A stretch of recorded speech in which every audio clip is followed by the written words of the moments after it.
Well, that was oddly perfect timing. You're here. We just got started. Welcome.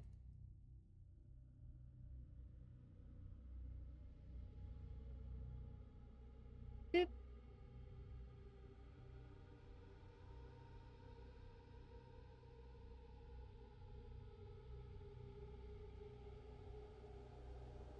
That doesn't look right. No.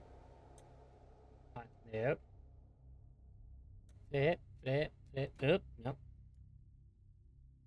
Philadelphia.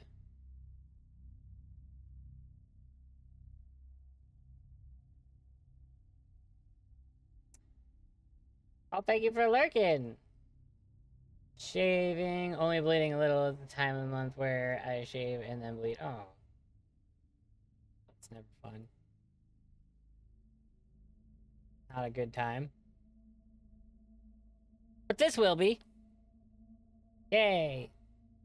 We're gonna, I don't know how far we are from the end of the game, but I know we're far into the game. But it's feminine, so it's lovely and worth it. No, no, no, no. We're gonna go jump right into the game because I want to play it. So, we're gonna do that.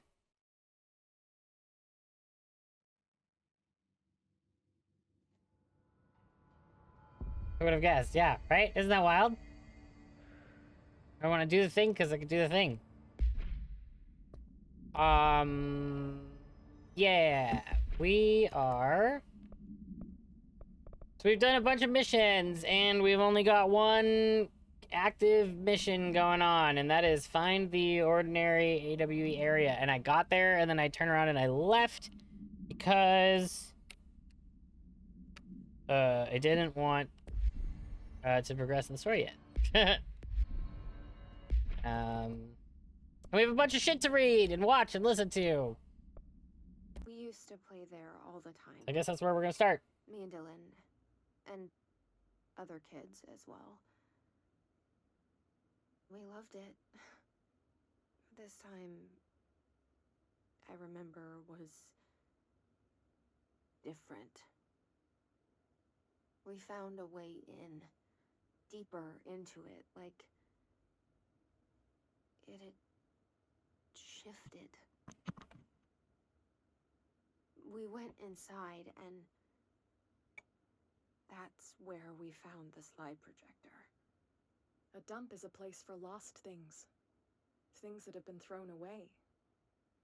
Did you ever feel that way when you were growing up, Jesse? Why did it sound creepy No. for a moment there? Oh, also, please give me feedback on microphone and sounds. Was there a slide projector at your home when you were small? Small? No. Those were before your time, I suppose. But your family did look at photos together, maybe. Does it sound In creepy? one form or the other? Maybe. When was this? Can you remember? At parties? Barbecues? How did it make you feel? Did your parents ever show pictures that embarrassed you? Was alcohol ever involved at these parties? Did your parents drink? Did that make you uncomfortable? No. That's just You're making me stupid. uncomfortable. That has nothing to do with this. Nothing. The slide projector... Let me ask you this. As a child, did you ever fantasize about worlds inside pictures? Inside a painting? You know, stepping into a painting, into a hidden world, escaping and finding adventure there, away from your parents. Don't Most kids? I don't think so. I don't remember. Maybe. I don't know. Am I wrong?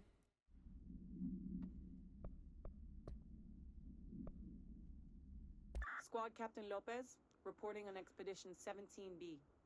At the formation now, visually, no distinction from the previous visit. The link detectors are still standing. One arch has a light flashing, so we're gonna give the area a once-over. Then we'll head back. Lopez out. This is Lynn Salvador, head of Bureau Security. I'm making a formal security order due to the incident in April, case number 21HQ593. Improper use of the jukebox altered item led to 2 fatalities. We believe a pair of agents... Oh, yeah, they left to go hook up. ...threshold Mm-hmm. engage in... Sexually explicit activities.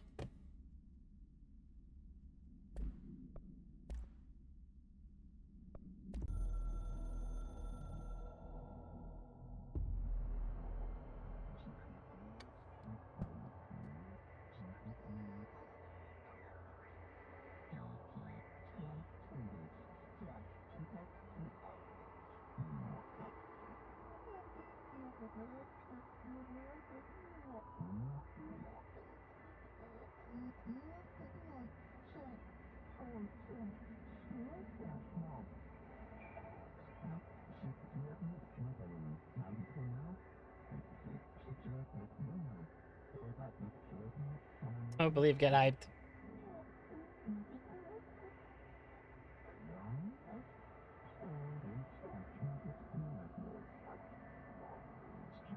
You'll be sorry.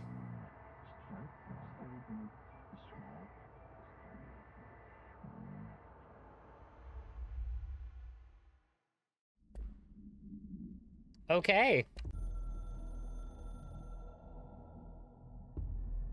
After North Moore stepped down, I doubled every effort to find new prime candidates. There was no one. No one but me. That wasn't good enough. I pushed hard. I never wanted the Bureau to end up in that situation again. The Bureau needs a director. Always. When my time reaches an end, I want more options on the table. P1 through P5 were all false leads, dead ends, and disappointments. Then P6, Dylan Faden. He fell into our arms. No parents, they're gone, casualties of an AWE. The boy has exceptional talent. The oldest house will be his home. We'll build him from the ground up. He'll be trained and taken care of. Darling can be in charge of this project.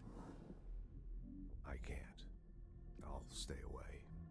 I will not fail the boy like I failed my own family, my daughter and my wife. We weren't careful enough back then. Something came home with me. I took work home. My Susanna got sick. When I realized That's my unfortunate. mistake, I wanted to bring her here for Darling to do what he could. Kate flat out refused. Civilian doctors treated our daughter, but they didn't have a clue. She died. Kate left me. Same old story. That was a long time ago. The Bureau is all I have now. And the prime candidates are our future. There are 2, P6 and P7. We're spoiled for choice. Uh-huh.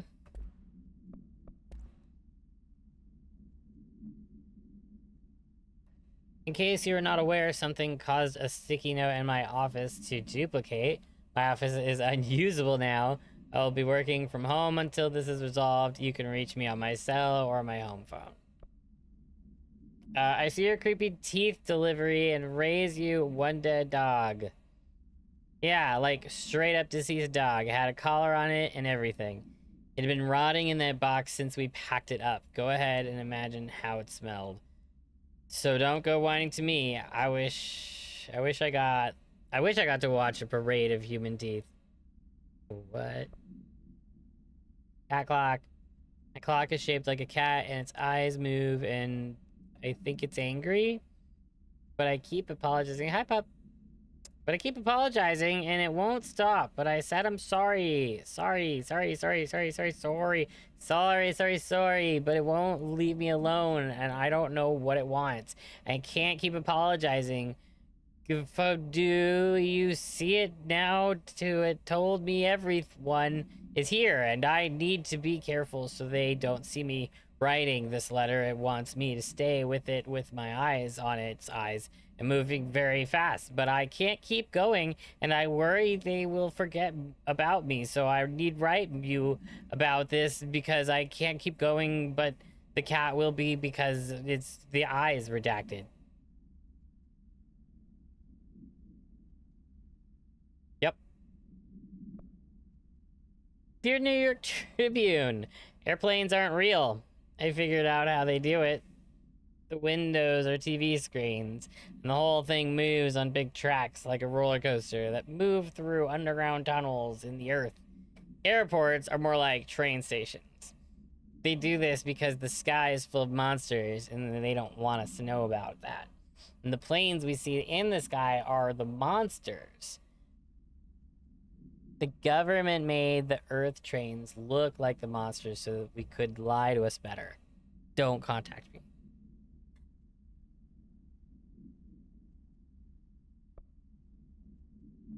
Hey, you have questions, and the prophets have your answer. If you're truly intrigued, watch the time. We've lost about 45 days in the past 4 years. The shortened days, this is why the Vatican is a sundial and also simultaneously a keyhole. Another thing, while I'm here, if you want the secret to everything, compare plasma next to a brain cell. The sun and moon are composed of plasma, simply light, not planets. After this is cemented in your psyche, ponder the current whereabouts of where you, I, and humanity reside. Cheers. I'm a plaid suit in a pinstripe world. I'm a plaid suit in a pinstripe world. I'm a plaid suit in a pinstripe world. I'm a plaid suit in a pinstripe world. I'm a plaid suit in a pinstripe world.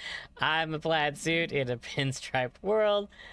I'm a plaid suit in a pinstripe world. I'm a plaid suit in a pinstripe world. I'm a plaid suit in a pinstripe world. I'm a plaid suit in a pinstripe world.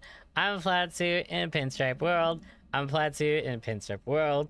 I'm a plaid suit in a pinstripe world. I'm a plaid suit in a pinstripe world. I'm a plaid suit in a pinstripe world. Redacted. I'm a plaid suit in a pinstripe world. I'm a plaid suit in a pinstripe world. I'm a plaid suit in a pinstripe world. I'm a plaid suit in a pinstripe world. I'm a plaid suit in a pinstripe world. I'm a plaid suit in a pinstripe world. I'm a plaid suit in a pinstripe world. I'm a plaid suit in a pinstripe world. I'm a plaid suit in a pinstripe world. I'm a plaid suit in a pinstripe world. I'm a plaid suit in a pinstripe world. I'm a plaid suit in a pinstripe world. Dear elected official, thanks to the recent smoking ban in my state, I am happy to inform you I will not be voting for you in the next election. As everyone knows, smoking is being banned because the smoke is toxic to the aliens that the government sold our planet to in a secret deal. If humans keep smoking, the aliens won't be able to live on Earth. Our air would be a poison to them. If you government traitors can't stop people from smoking, then you won't get your millions of dollars from aliens. I have a website. People know what's going on. We're going to keep smoking no matter what. This is a national emergency. Politicians are handing the planet over to alien overlords. We won't let you. We will resist, and I will smoke forever. Signed, a proud smoker, rebel, and patriot. Hot shower plus melatonin has me fucked up. I don't know how that would feel, but that sounds like a good time. I would think.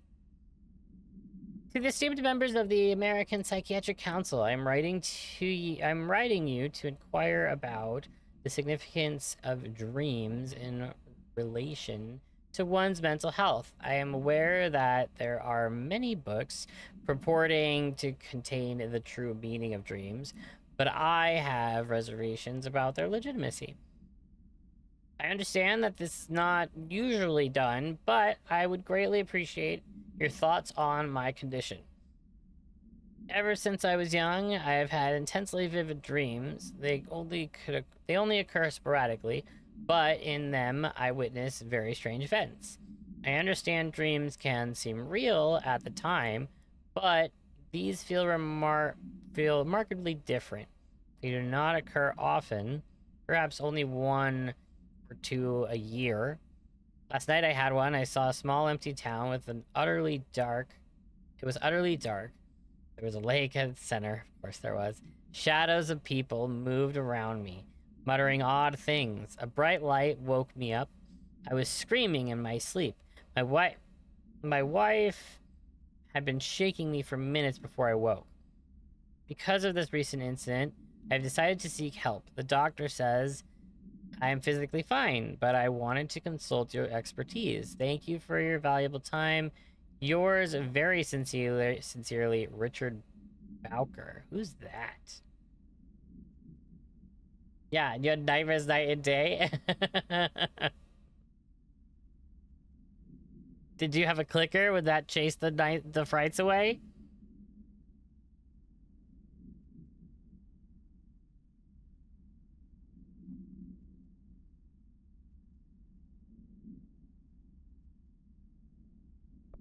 I was waiting for the bottom to be like, sincerely awake. He wouldn't write a letter to these people. Dear gentlemen of the Society of Sciences, it has been some time since I sent my initial letter. I hope it is not the case that you have dismissed my claim outright. In that hope, I am writing to you once more to ask for your help in understanding the oddity that has befallen me in my home. I've recently begun renting a new apartment in the city. The space is nothing special, though for a time I found the isolation quite soothing. Recently, I've begun experiencing a strange occurrence. When I'm in my kitchen, a tiny little thing will not... When I'm in my kitchen, a tiny little thing with not much but a sink... Oh, the kitchen. She's explaining the kitchen. Tiny little thing with not much but a sink. I sometimes lose myself. My surroundings change. I find myself standing on strange dark stones. I stare out at the colorless sky as white as undisturbed snow, terrifying and moving. Perhaps this is a brain issue. I think not. As it feels terribly real. Are you just like experiencing the astral plane? What's happening here? This has been occurring for some months now, and I have become frightened of entering the kitchen. If it's not too much an inconvenience, I would dearly appreciate a visit from one of your professionals to see what they might think. I await your response with little expectation, but with great hope. Very truly yours, Lorraine Fitzgerald. Is that... sounds like your kitchen takes you to a... Oh god, scared the shit out of me. It's so loud. Alright, we don't need to read this. Oh man. Can we have something read it out loud to us? So much reading to do. Summary: the American Overnight Program has operated successfully for over redacted years. Originally designed to assist in providing disinformation to the naturally skeptical population of America, it has additionally led the discovery of numerous AWEs and altered materials by allowing civilians to call in and report their experiences to with the paranatural. In fact, America Overnight alerted the Bureau of Redacted and Redacted in its first year of operations alone. Next, for my birthday wish coming up soon, I wish that you made all of the redeemables 1 point with no cooldown, just like the good old day. Oh no! Sounds terrible.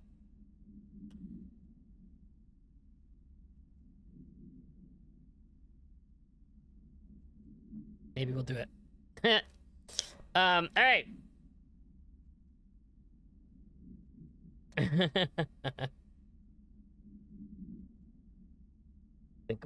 Think about it. Consider it. Consider it strongly. Transcript of a conversation. Subject Dylan Faden. Reviewing by Dr. Darling. Homosex. Yes, yes, yeah.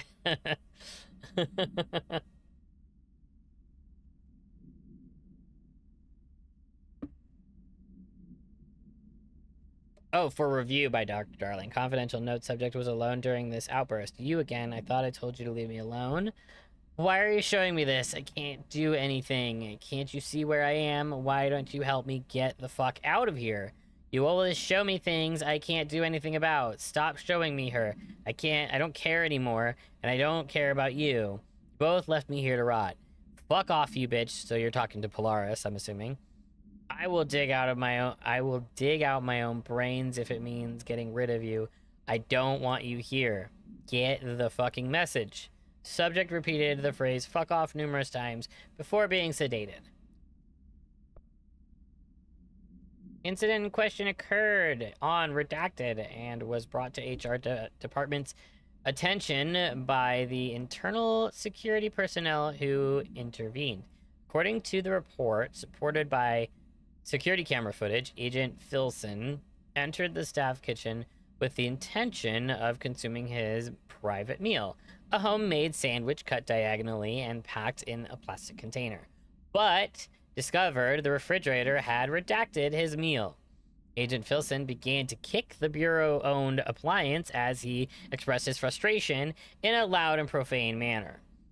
The behavior caused multiple staff members present to become alarmed. Security was alerted soon after.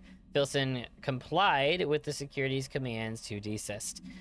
Recommendation: Agent Filson was reprimanded and suspended for the remainder of the ongoing work week. The review committee recommends one non-mandatory counseling session. Studies about me. Sixth victim, autopsy agent killed during Redacted, involving Redacted, codename, yeah, it's Dylan Faden. Blunt force injuries of the head and the neck, extensive trauma to the abdominal region, lacerations and contusions of upper and lower torso, fracture of the spinal cord between lumbars 1 and 2 vertebrae, avulsion fracture of the 3rd through 10th rib, left and right, blunt force injuries of the extremities, abrasions, lacerations, and contusions of the extremities, dislocation of the left and right elbow, dislocation of left and right knee. Conclusion: after examination, it was determined that the cause of death was internal bleeding that occurred when the redacted was contorted through his redacted.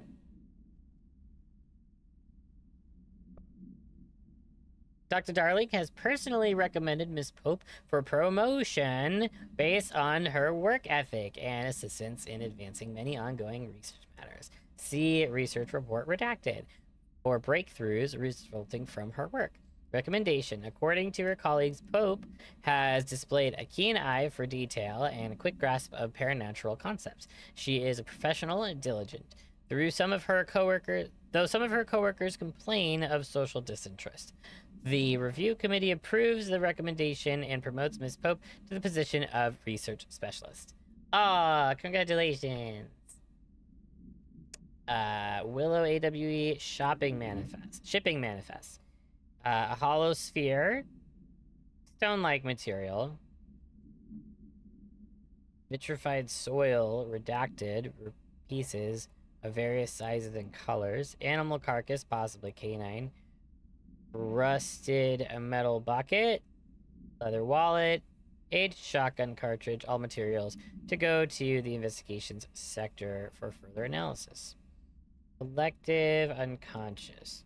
Collective unconscious is defined as a form of the unconscious that is shared in all human minds.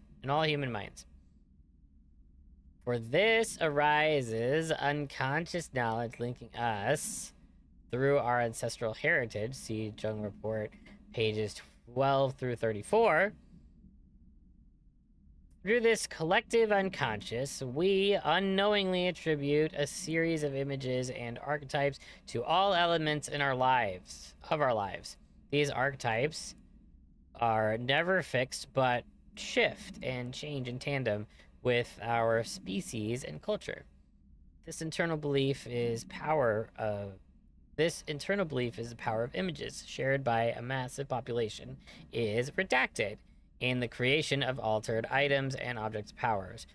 Objects of power. The sheer amount of redacted exuded is attracted to the best representation of that image, imbuing a single object with a massive amount of redacted.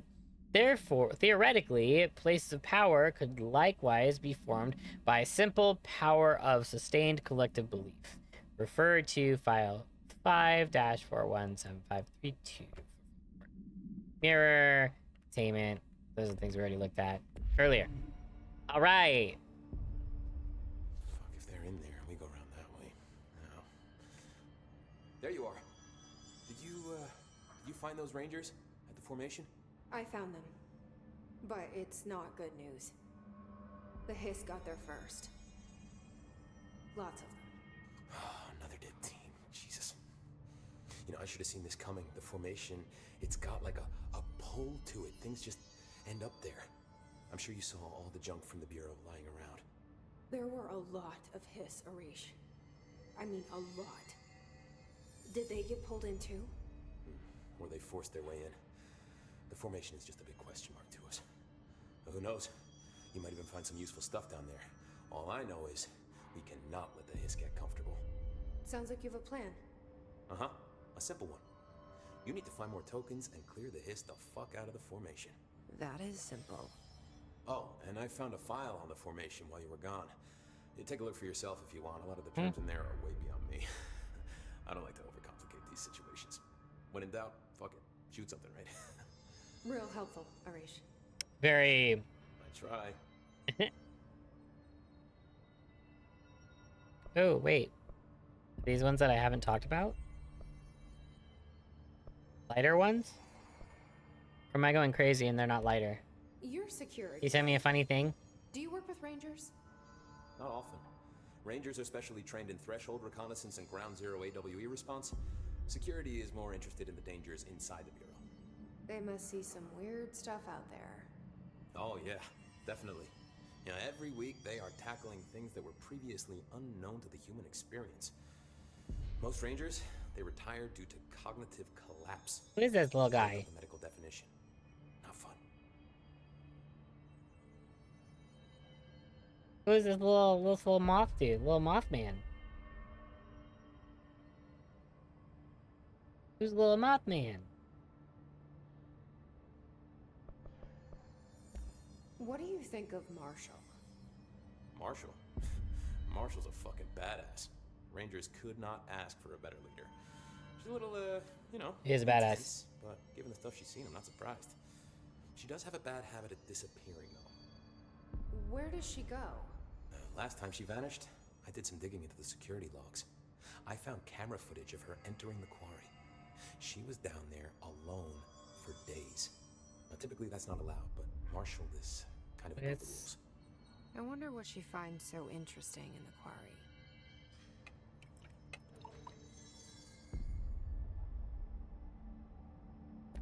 What's the deal with Blackrock?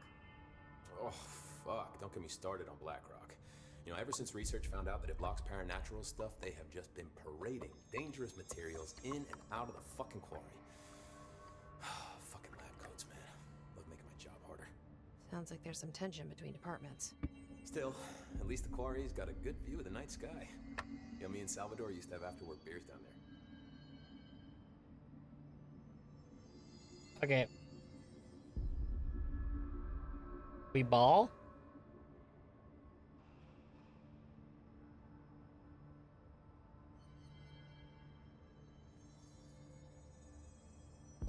I have to go. You're not the only one who's busy, you know.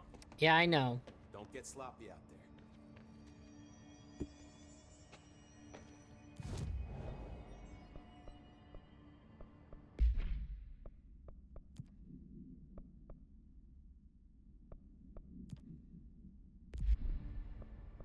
there. Um...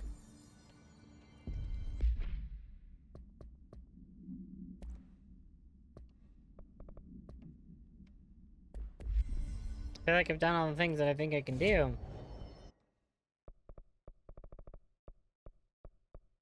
So this ended up not really being a big thing because playing mouse and keyboard, you can only hold 2 items instead of 3, so it doesn't really matter.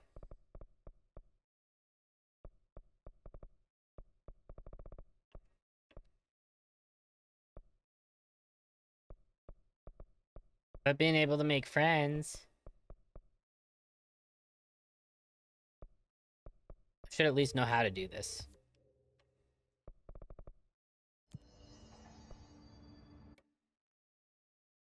Where would it find the ordinary AW area? Containment turntable. Containment turntable.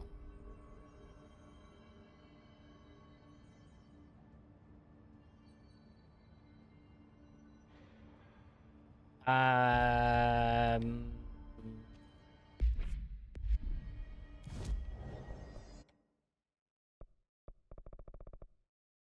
Containment. Turntable. Here we go. Okay, we're getting somewhere. Hold up. Maybe we should start at the Panopticon? Or, ooh, transit corridor, maybe. Transit corridor, I think, is the right choice. We're gonna try.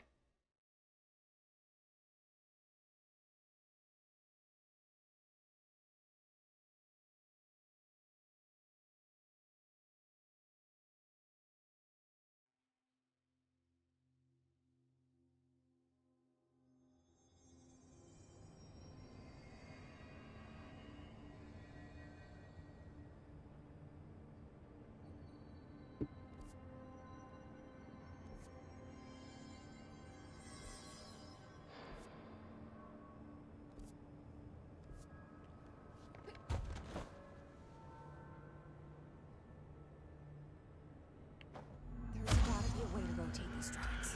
Cool. Maybe there's a control panel nearby.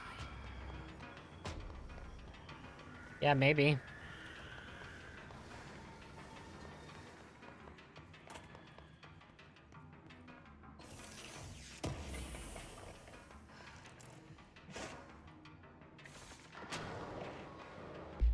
Oh, hold up.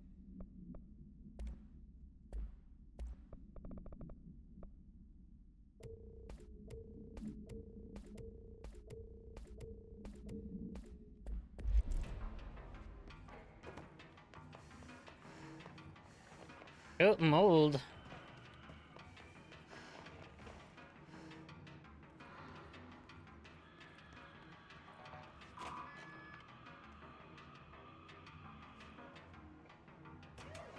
Feels like a thing I should do. Teeth.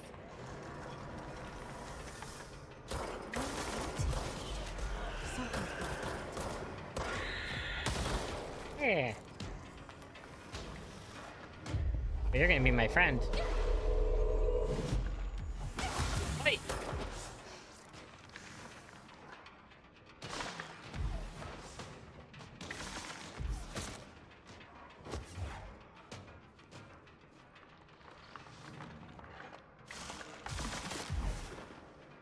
You guys having fun? What's going on over here? Hey, you're gonna be my friend too.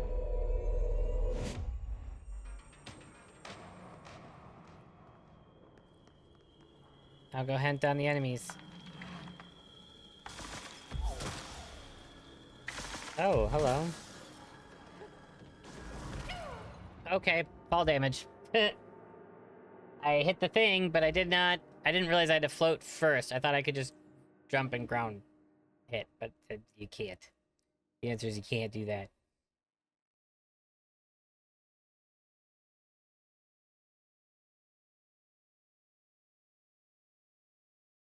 Now we know that.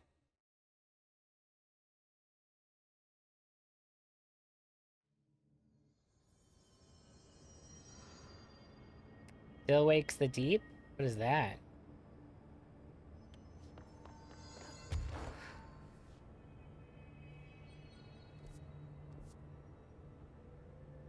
The horror game? Well, of course. There's A good gotta be a way story. to rotate these tracks. Maybe there's a control panel nearby. The games with good stories.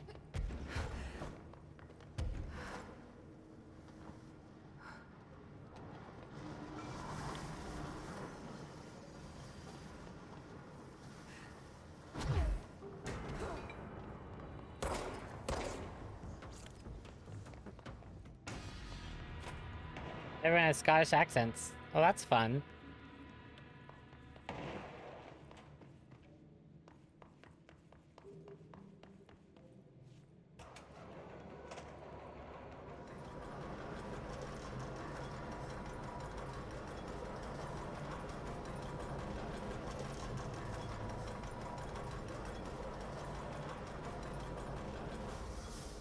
It won't rotate. Something's blocking it.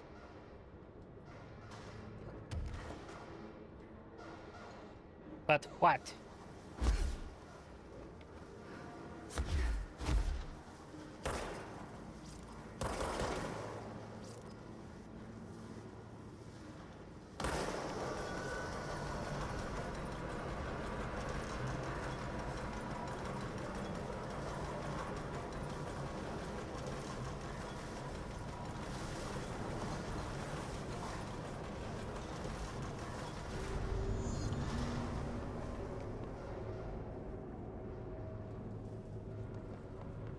This seems fine.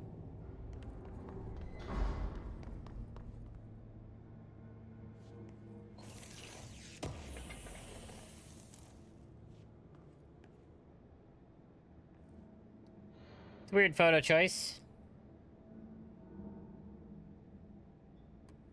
Scottish accents. Tell me if the mic is too far. If I'm not loud enough or if it sounds bad from where I'm sitting. Just sitting back in my chair a little bit more. Eat.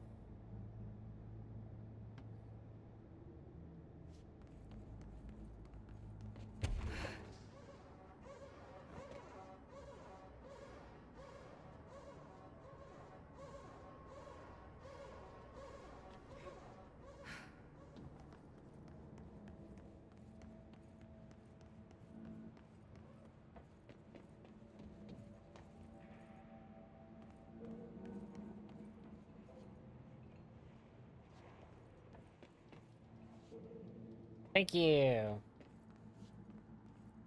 Oh, oh no, there isn't. This game doesn't have that kind of ammo.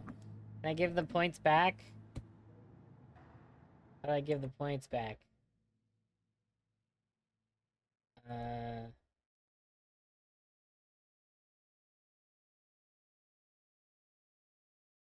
Scam.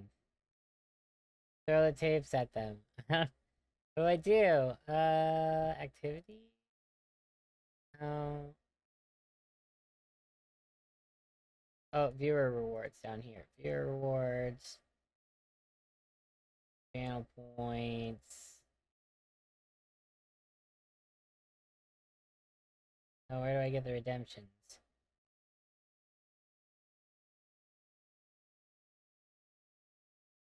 Alerts? No.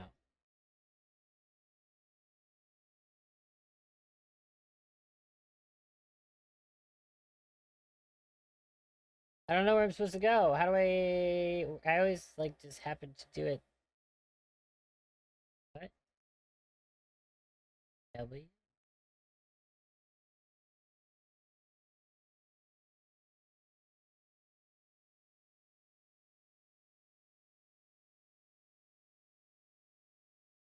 Manage predictions.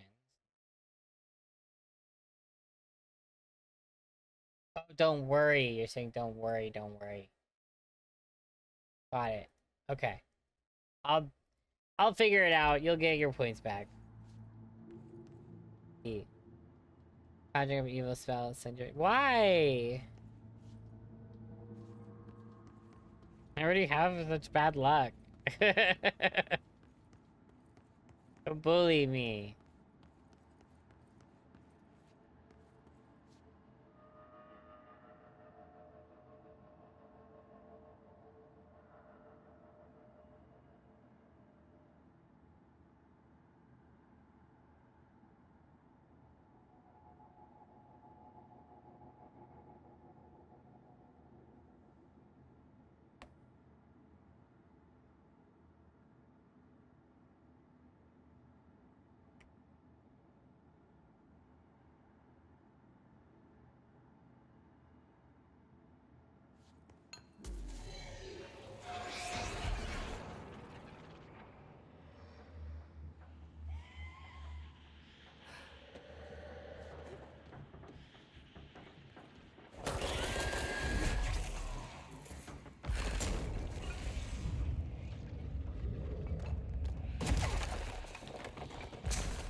What the fuck am I doing wrong?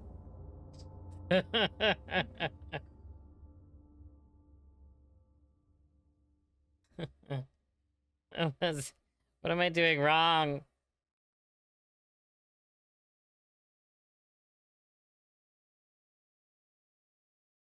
There's that. Why it keeps beating me. I was really good at fighting these dudes the other day, like last week.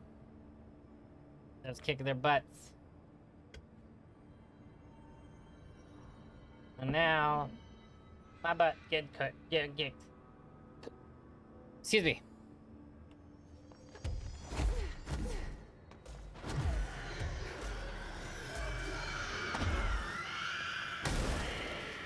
don't give a fuck about any of you.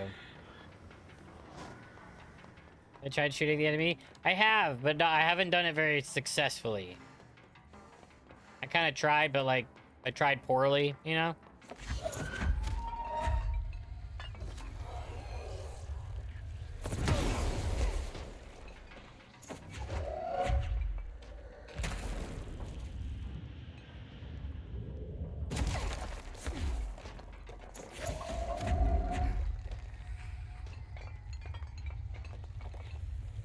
Where is it?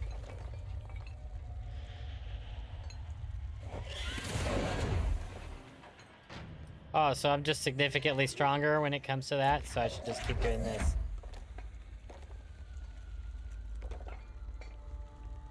I can't left trigger, I already left triggered.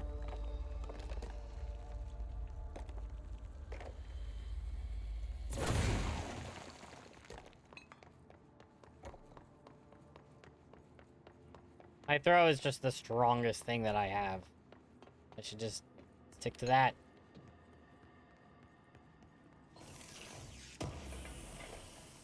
I'm a para-utilitarian. Like Alan Wake and like my brother. I have magical powers. I'm a magical girl.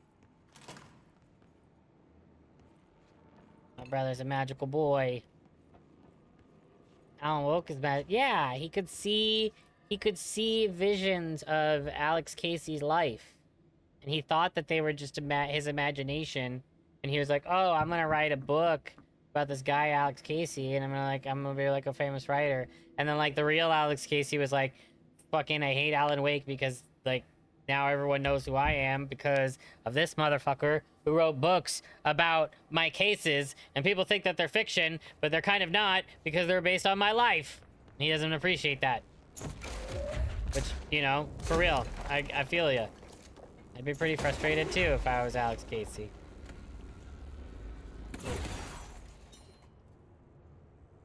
I too would be frustrated.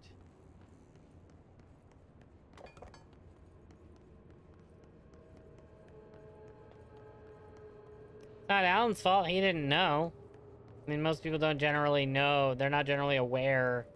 Oh, hey, I have magical girl powers.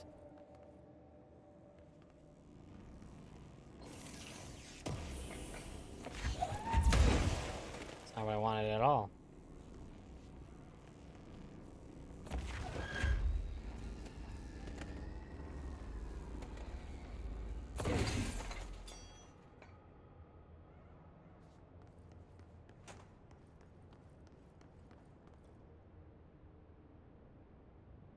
Yes. Cannon. Yep, it's true.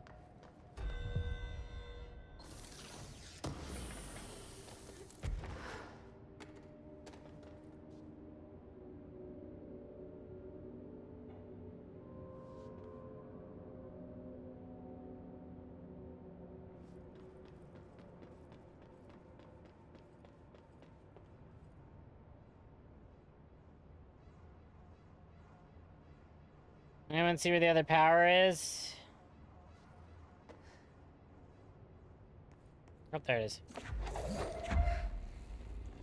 Found it. Never mind.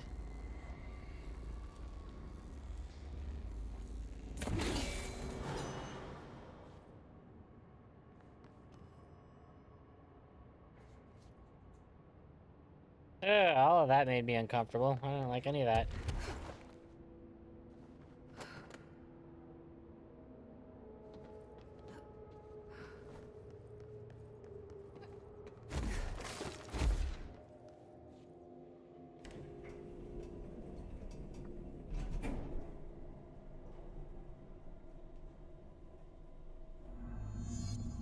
switch for the slide projector.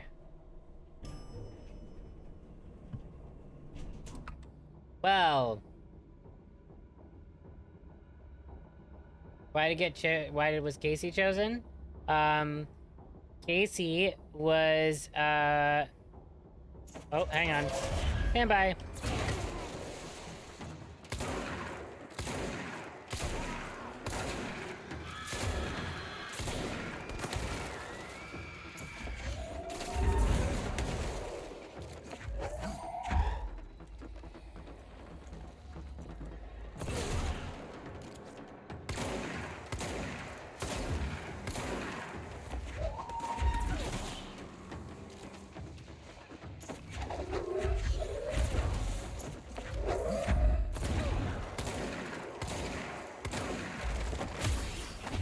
Bitch.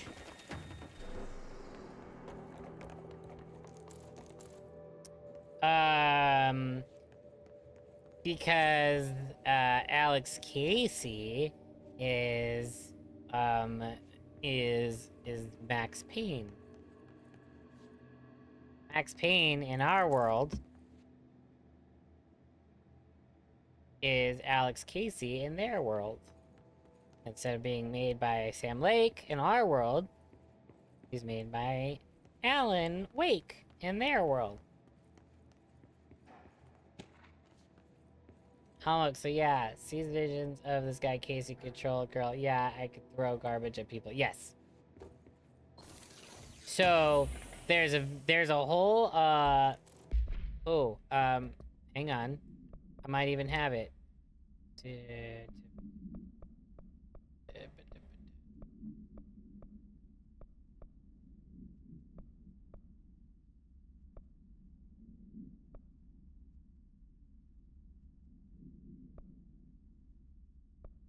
No, it's a video.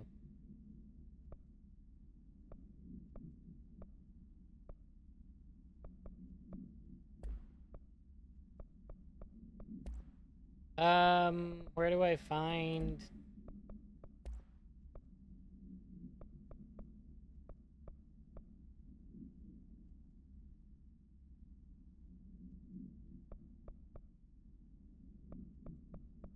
Well, there's a video that explains it, and I want to find it.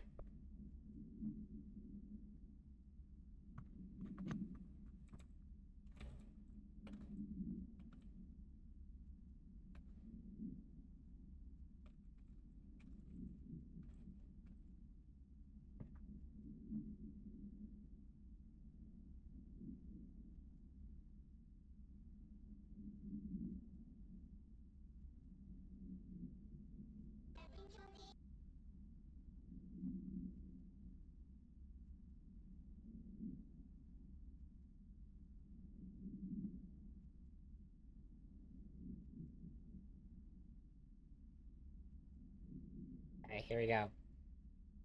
Got it.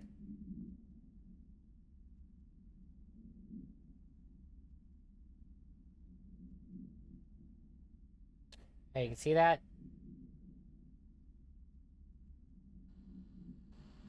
Here you go. Oh, shit. Wasn't ready for that. Sorry. I can see you're upset, Meg. Why don't you tell Uncle Mr. Bones what's wrong? I did bad on my clairvoyance test. You can't ace every test, Meg. You see, everyone has different brains.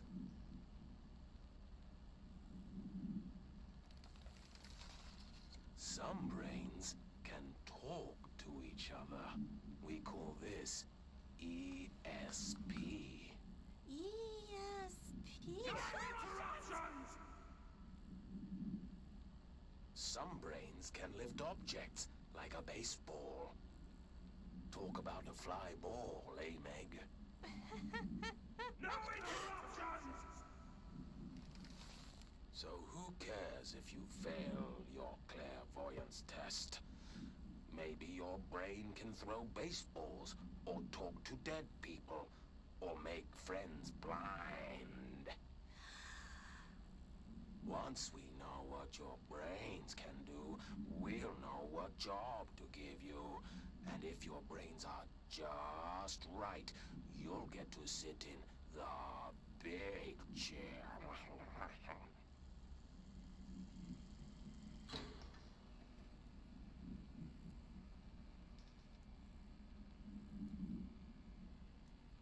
What if I don't want the big chair? What if I don't want the big chair? Everyone wants the big chair, Hank! That's why we're all here.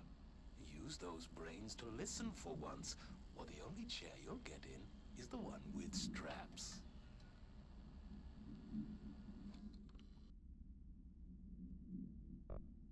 I hope that answers your question.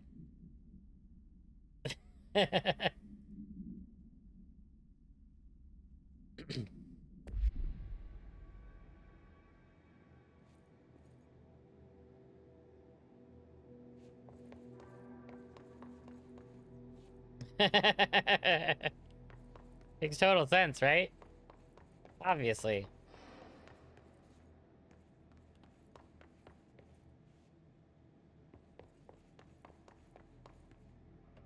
I came from the elevator, right?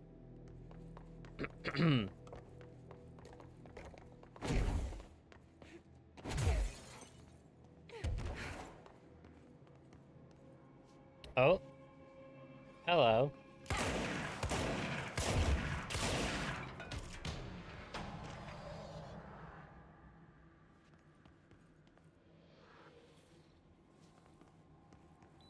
Beep beep. Hello.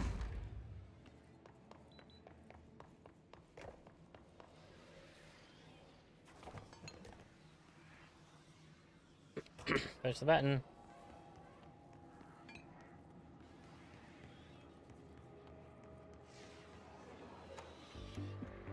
You're listening to America Overnight, celebrating 29 years, shining a light in the shadows.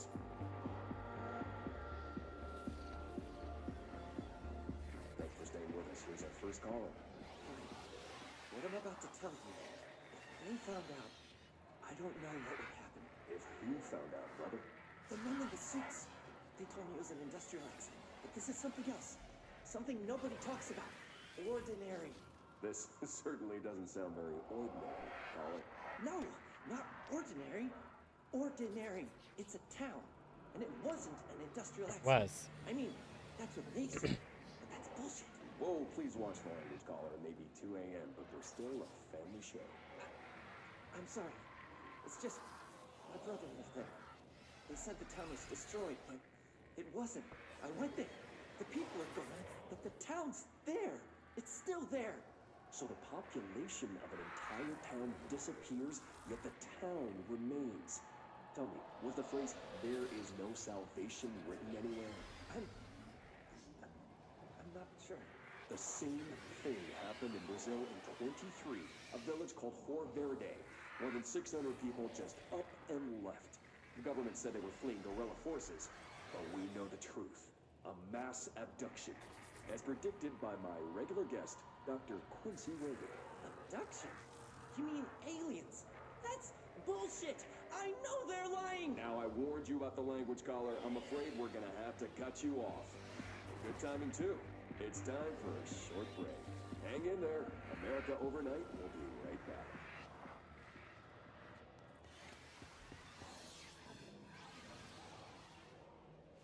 Oh.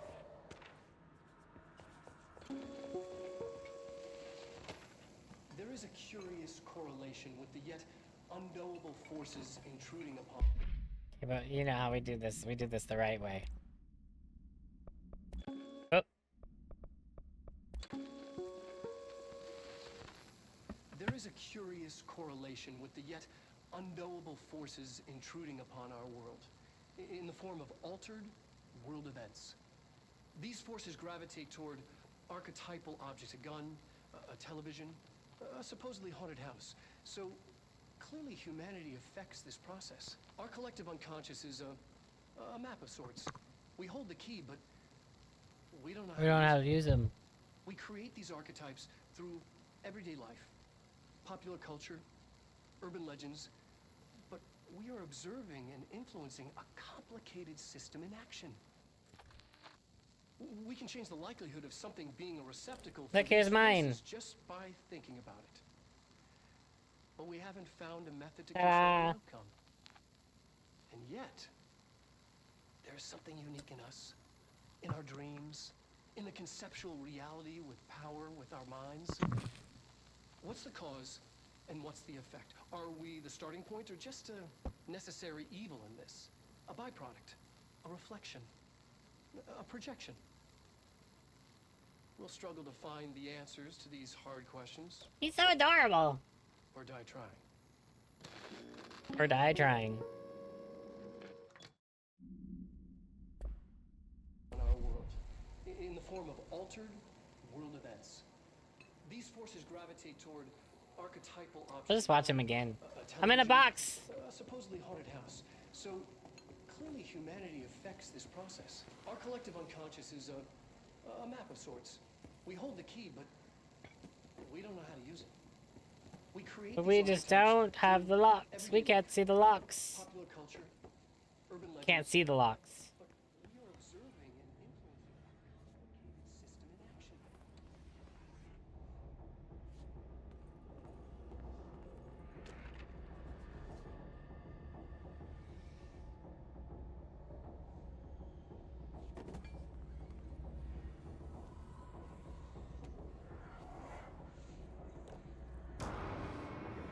Annual evaluation of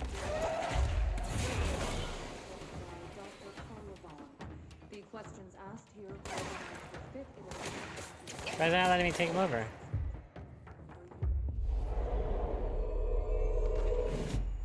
In a single word, describe the word.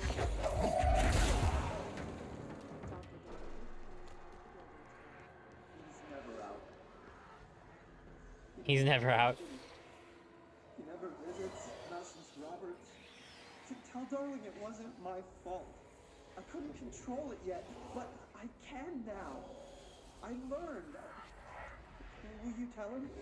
In a single word, describe the world around you. A prison. A cold, empty prison. Not even a poster on the wall. What is the next number in the sequence 3, 6, 9, 12, 15? 18. 18, What 21. day is it, Sean? How the hell would I know? It's not like you give me a calendar. You find a rabbit in the woods. It is breathing, but not moving. You cannot see any blood. What do? Leave it. Expand on that. It doesn't matter. The rabbit's not real. None of it's real. What day is it today? Do you enjoy asking people questions that can't be answered? Is this what gets you up in the morning? What you dreamed of doing as a scared, stupid little girl? Can you describe a dog to me? In Ordinary, we had a friend. Nosebleed Neil. And when it all went crazy, you know what I mean. Nosebleed Neil turned into a dog. Or something like a dog. What day is it tomorrow? Fuck off! I don't know! There is no calendar! How can I fucking know? Dylan, calm down. Fuck you! Fuck you and fuck Casper! Hey! Are you watching this, you old fuck? Did you send your bitch because you're too scared of me? Where is Casper? Security, get a team in here. I need... Well then.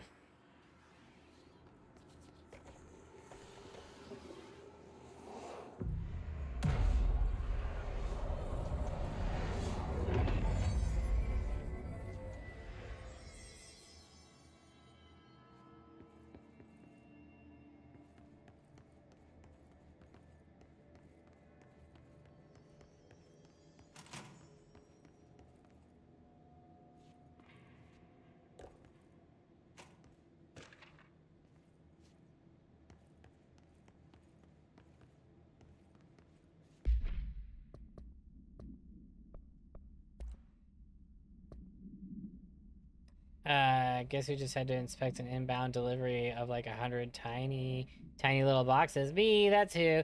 You know what was each side of each one? A single human tooth. Fucking gross. An AWE occurred in the town of Ordinary, caused by an object of power slideshow. A slide projector, ID OOP15, discovered by local children at a dump site, or at a dump outside of town.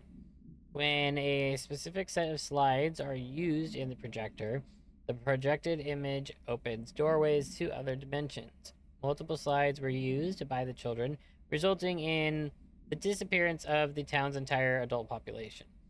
On August 30th, 2002, siblings Dylan Faden, 10 years old, CP6 materials, and Jesse Faden, 11-year-old, CP7 materials, were playing at the local dump when they found a discarded slide projector, COOP15 case file, and Darling's presentations redacted for details.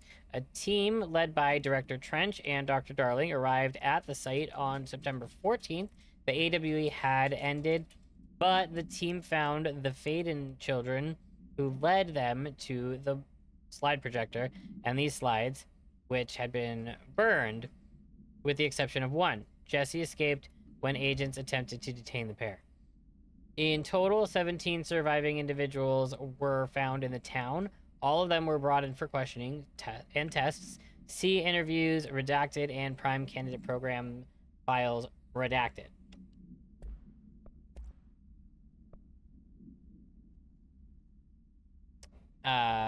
Witness testimonial. The first slide was a room with dirty wallpaper, dolls on a shelf. There were lots of dolls. The house was empty. No one lived there. Played in there a lot. It was our secret playhouse. I went to school with Neil. Some kids called him Nosebleed Neil, like Neil Hosenberg missing.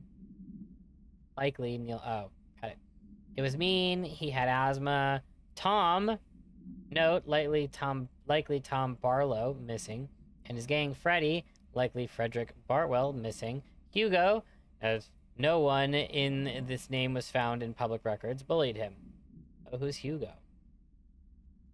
We brought Neil to the dump to play. Unconfirmed existence of additional slide designated house. The second slide we called the meadow, but it was really just an empty lot with a bunch of weeds. There was a shack and a phone line. It smelled like flowers there. It was powerful, intoxicating. We had crazy dreams there. It must have been because of the smell. I didn't like it. Didn't like losing control. In the dreams, everything was melting, and when we'd come out, everything had melted around the projector. Jessie Faded therapy. Oh, this is her therapy session. Neil was really into it. We found out he had been coming there more and more on his own. Then Tom beat the secret out of Neil and found the projector, and he and his goons took it. Jessie Faded therapy session. We thought Neil had got lost inside the meadow when Tom changed the slide, but that's not what happened, Dylan says. Extrapolated information, unconfirmed existence of additional slide designated the meadow. After what happened at school to Mrs. Chester, we started spying on Tom and saw that they took the projector, Dylan says. Tom and his troglodytes were using the Sled Hill Cave as their headquarters. That's where the projector was. They had been using the temple slide. We called it that because it really was a broken concrete thing, like a warehouse or a bomb shelter or something, very dark. Not mother lived there with her baby's children, I don't know. She was feeding Tom and others her milk. Ugh. They were changing into little monsters. We called them dung monkeys. Unconfirmed existence of additional slides designated temple and not mother entity. Jesse and me followed the dung monkeys to the cave. There was a lot of them. More of the kids from the town had joined up. Sorry, Quiko is being loud and I have to go settle him down because it is 1:30 in the morning. Sorry, just a moment. We'll be right back.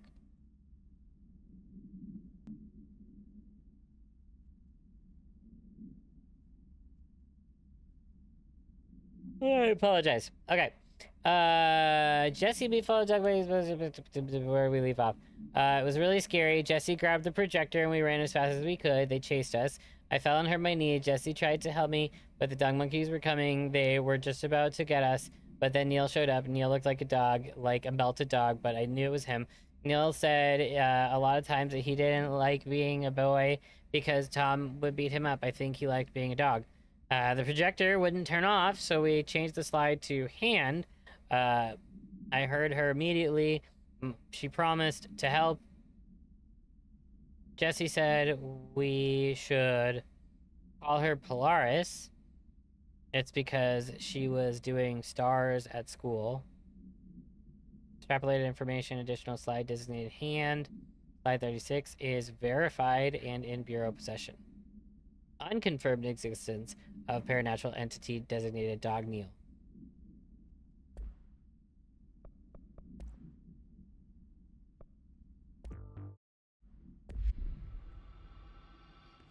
Let's see what they have on ordinary.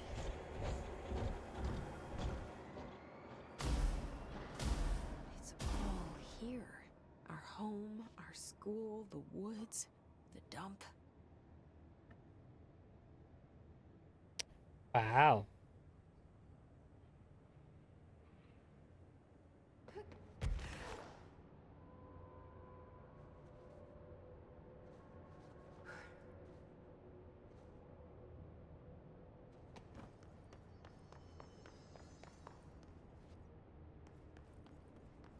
Little cars.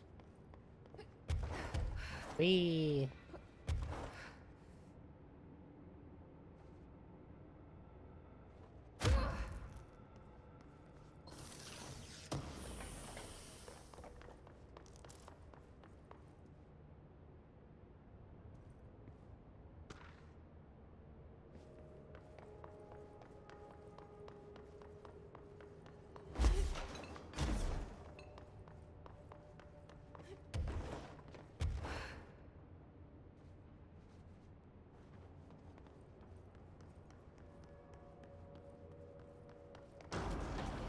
Oh, all right.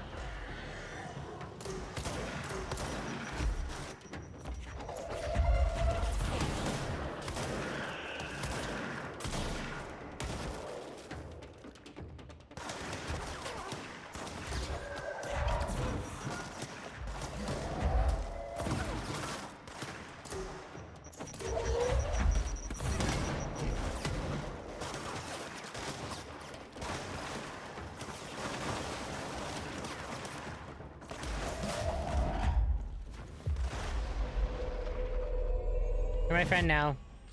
We're having soft tacos later. Who's shooting me? Go kill him.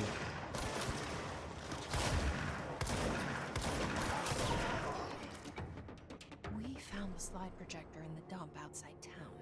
Did they recreate that too? They did. Is It's over that here. where they keep it?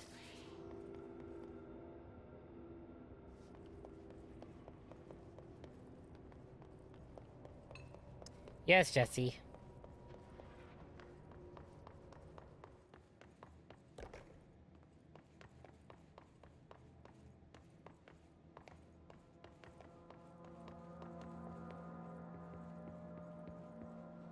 You mentioned a poem last time we talked.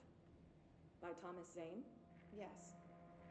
Beyond the shadow you settle for, there's a miracle illuminated. I looked the poem up. Only I couldn't find any poet by that name. I did find a European filmmaker who moved here in the 60s, named Thomas Zane. What? I don't... No matter. It suits you very well. The poem. How you see things. Maybe you wrote it yourself? I didn't. No matter. You've said a few times that you feel like there's a piece of you missing. Can we talk about that? Okay.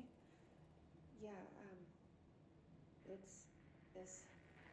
I feel an emptiness, a yearning for something that I think I lost. It's natural for you to feel that way. Your brother and your parents are dead. No! No. Dylan's not dead. And that's not even it. You're referring to the imaginary friend from your childhood? Polaris. She's come back. After a long time, she's calling me. In a dream I saw, she showed me things. Jessie. It felt more real than anything. As real as what happened in Ordinary. The industrial accident in your hometown? That you believe Polaris caused? No, it wasn't an accident. There was no industrial accident, and Polaris didn't cause it. She saved me and Dylan. Jessie. No! It was a cover-up. The government knows about it. There were agents there. Agents from... I don't know exactly. They took Dylan. I'll find them. I won't stop looking. Polaris wants me to go to New York. There's a building there. I have to leave soon. I have to be there at a very specific time. Something hugely important is going to happen. Jessie, you know we can't let you go until you're well. And that begins by understanding what's real and what's imagined. That is a timeline that I did not remember.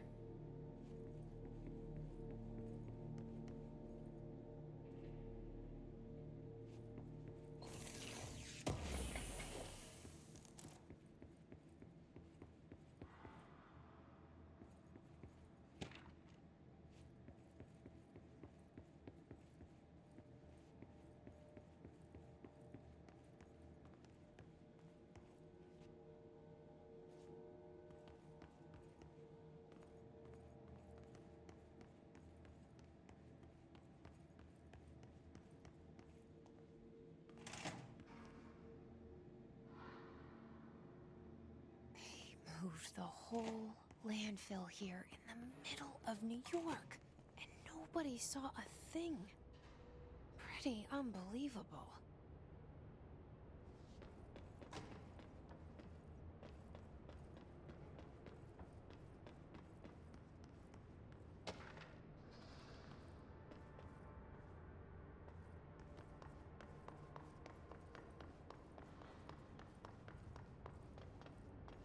Man, oh.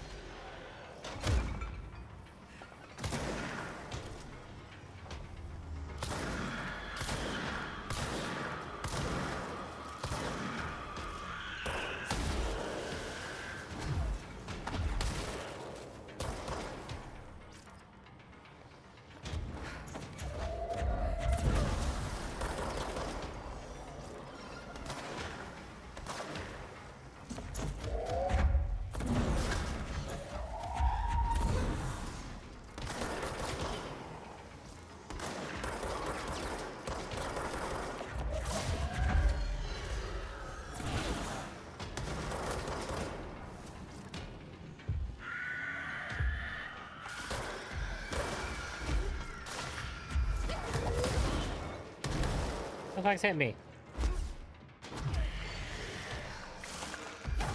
Ow.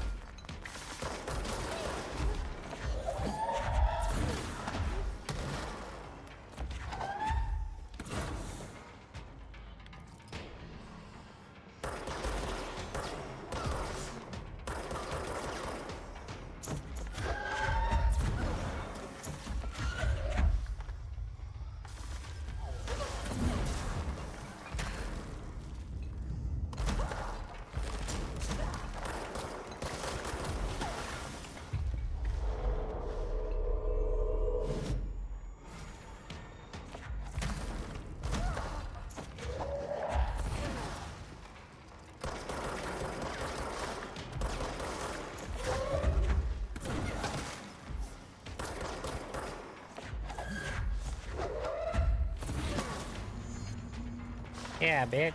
We should check that lab.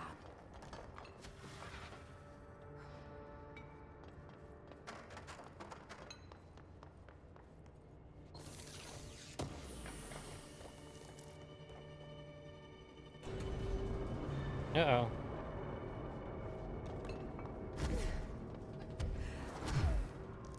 A little mobile lab.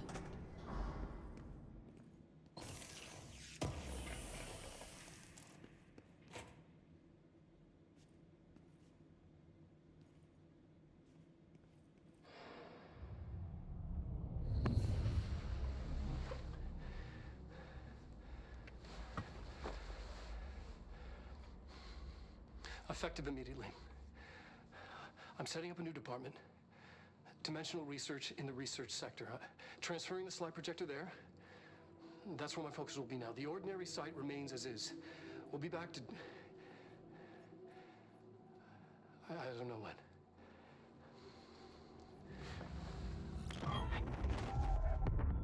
Darling took the projector to the research sector. He dedicated a whole area to it, so he knew it was important. Dimensional research. That's where we go next.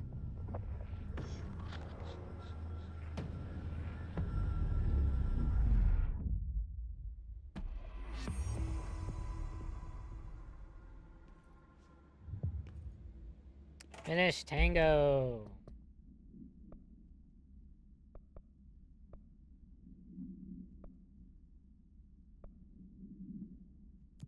Wait, what is this?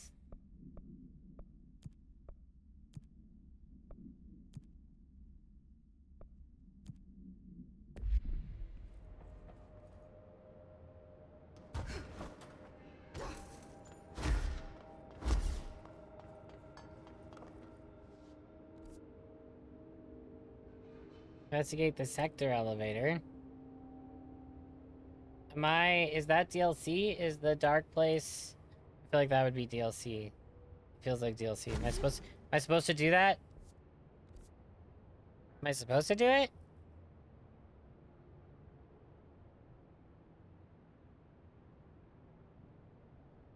Raven, help. Or Mirg, if you probably know too.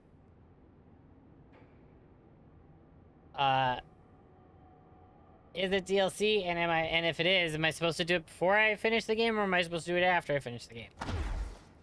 Those are my two questions. If anyone can answer those, that'd be greatly appreciated.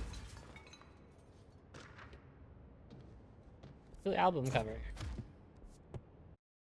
Nope.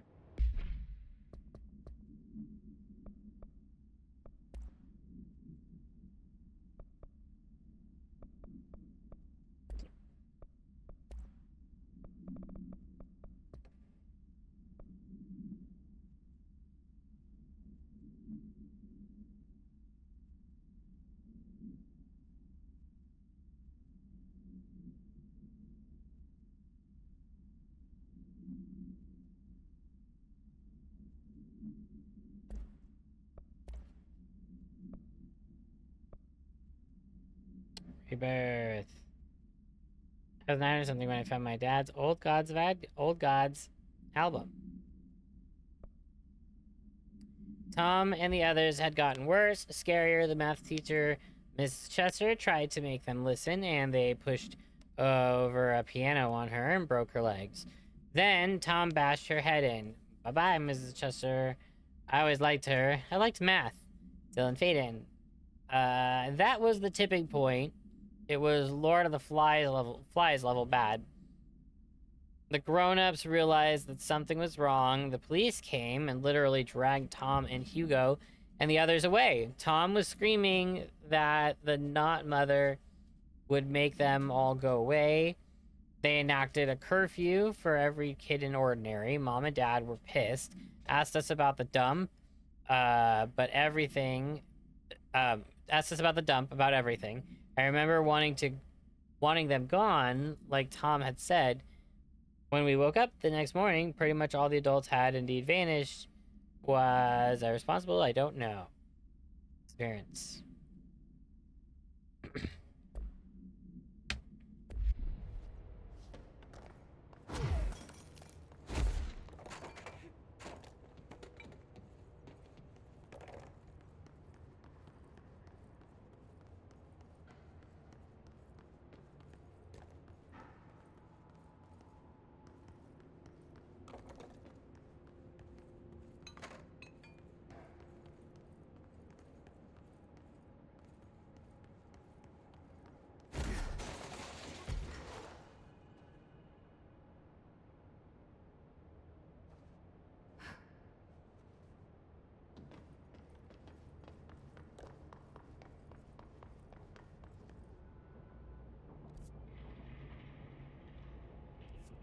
Is this where I'm supposed to go?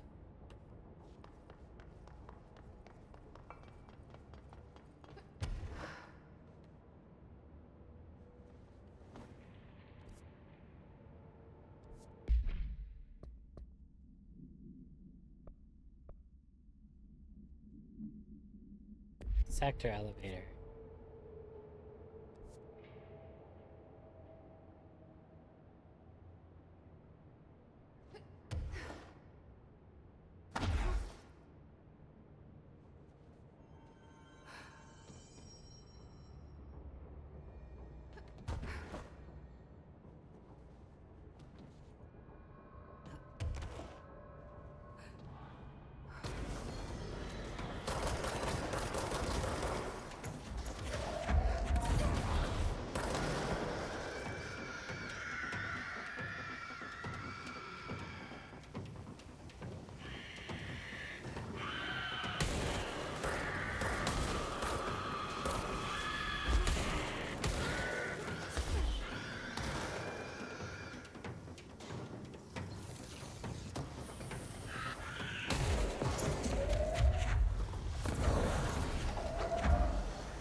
All right.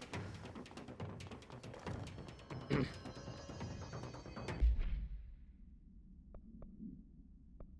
my god, I have so much stuff.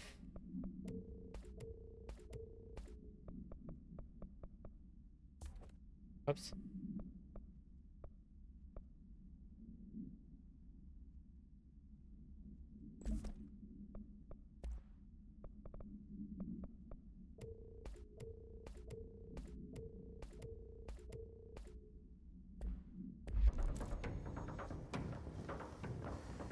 Lars wants me to go somewhere.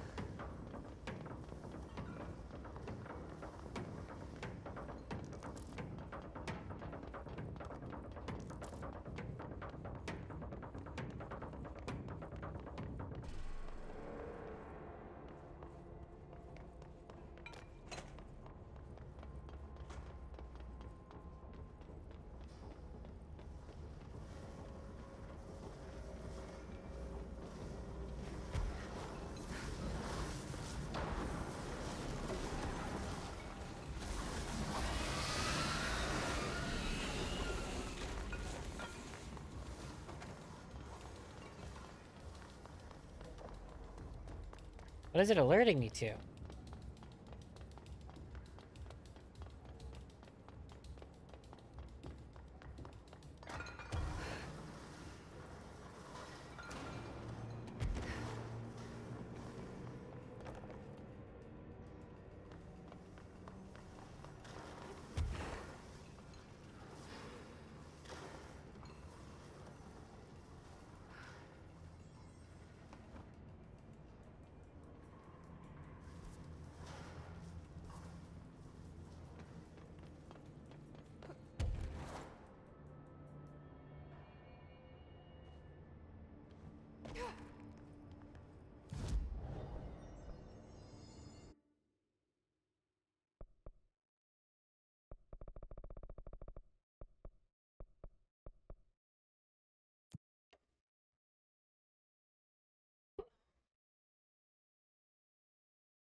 I don't know if I'm lost or not. I don't know if I'm doing the right mission. Guess we'll find out together.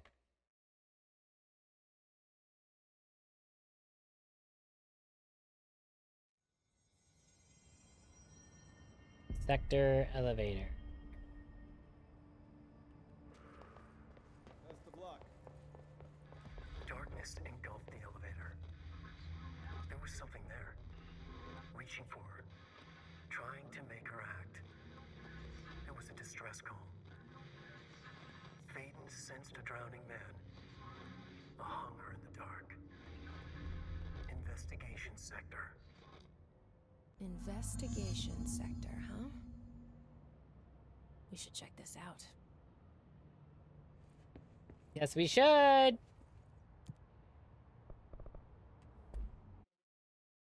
Here we go. DLC time.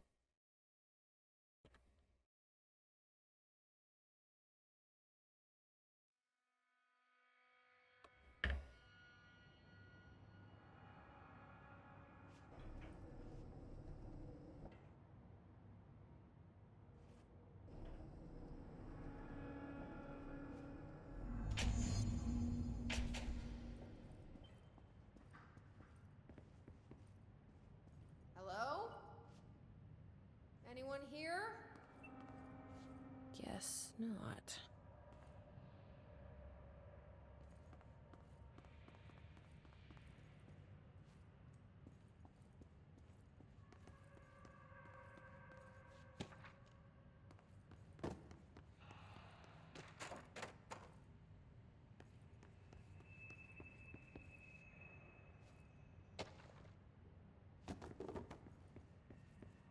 Seems a lot more crowded than the rest of the bureau.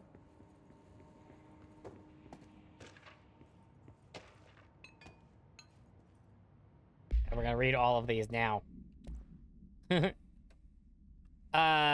Official findings report. Dr. Casper Darling, internal confidential.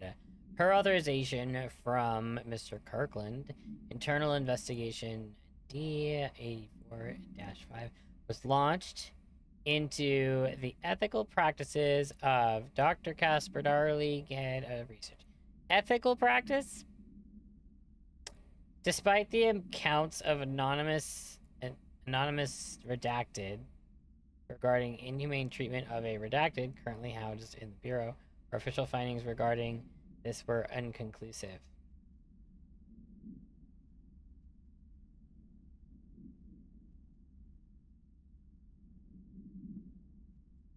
See? Inhumane treatment of a patient, perhaps? A child? Numerous obstacles arose during this investigation. The majority of redacted sector personnel seem to be wholly unaware of any such redacted contained there. One redacted confirmed the redacted's code name to be redacted, but all files pertaining to that name were inaccessible during the being classified under the highest clearance level.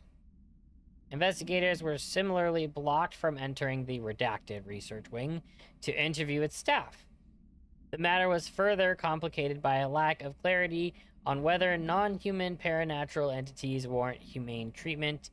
While this investigation cannot address any charges against Dr. Darling, we recommend investigation into redacted research.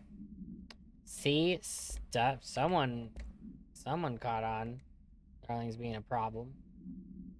Darling being a piece of shit, and I love him. Right. Miscommunication led on local coroner in examining the body of William Burrow. William Burrow, male, Caucasian, case 33-year-old man, found dead on his property per police report. Remains obtained for coroner's office also include blood, urine, bile, stomach contents, and bone fragments. Autopsy findings: blunt force trauma, blunt force injuries, head, lacerations, left ear and cheek, blunt force injuries on the extremities, dislocation of the right knee, complete avulsion of the right upper extremity with associated fracture of the proximal humerus,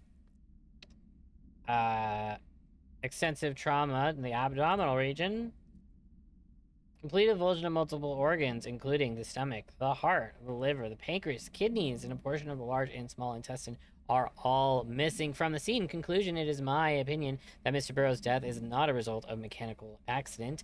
As claimed by authorities, the removal of organs is consistent with animal attacks.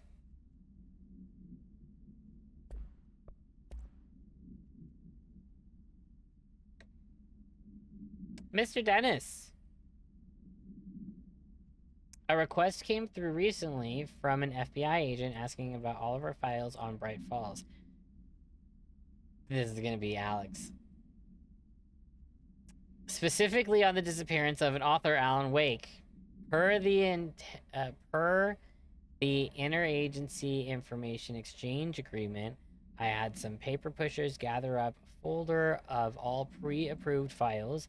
Don't worry, all the inappropriate material is either missing or redacted. But I'm writing to let you know that we received this request from a special agent named Alex Casey. Sound familiar, right? That's because Alex Casey is the name of the fictional detective in those hard-boiled crime books Alan Wake wrote. Pretty interesting that an FBI agent sharing a name with the most famous character Wake wrote is looking into a case dealing with the writer's fiction coming true. I think this is worth looking into. What's your opinion? Just give the word and I'll start surveillance on this guy. Special Agent Gleason. Mr. Kirkland. Here are the latest agents confirmed missing, presumed dead from the containment breach yesterday. Agent Jonathan Connor, researcher Ezra Cruz, Agent Caroline Dempsey, Agent Lindsay Malcolm, Agent Charles Murray, Agent Derek Shaw. Letters of condolences will be delivered to you to sign prior to sending them to the families. You will be updated as soon as additional confirmations are made. Also, per your request, a network engineer checked how many cases were backed up digitally. Unfortunately, a large number of the active investigations were not archived yet, and only hard copies of reports exist behind the firebreak. They're lost, I'm afraid. Resignation letter. To whom it may concern, it was with great anger and regret that I tender my resignation as head of investigations for the Federal Bureau of Control. I do this in protest of rampant disregard of my department's redacted. My staff cannot continue to work in these conditions. Previous requests and warnings have fallen on deaf ears, so I must now rely on my actions to speak louder than my words ever could. I blame the situation on our redacted, who has routinely ignored my requests for assistance in reclaiming the parts of the investigation sector lost to the redacted, loose inside. I will never forget the screams of brave agents begging us to open the firebreak. I will carry that shame for the rest of my days. The redacted has failed his agents. I shall never forgive him for that. Sincerely, William Kirkland.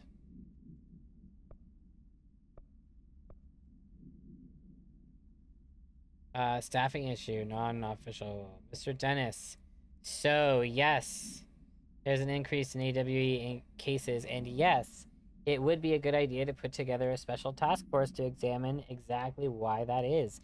However, it seems that a tiny little detail has slipped through the cracks. We don't have the damn staff. If you expect us to detect, investigate, and process more AWE cases, you need to give us more people. It's simple math. Because the staff we lost in the Hartman thing and the ones who were left the other departments after Kirkland quit were barely managing to keep up with the workload.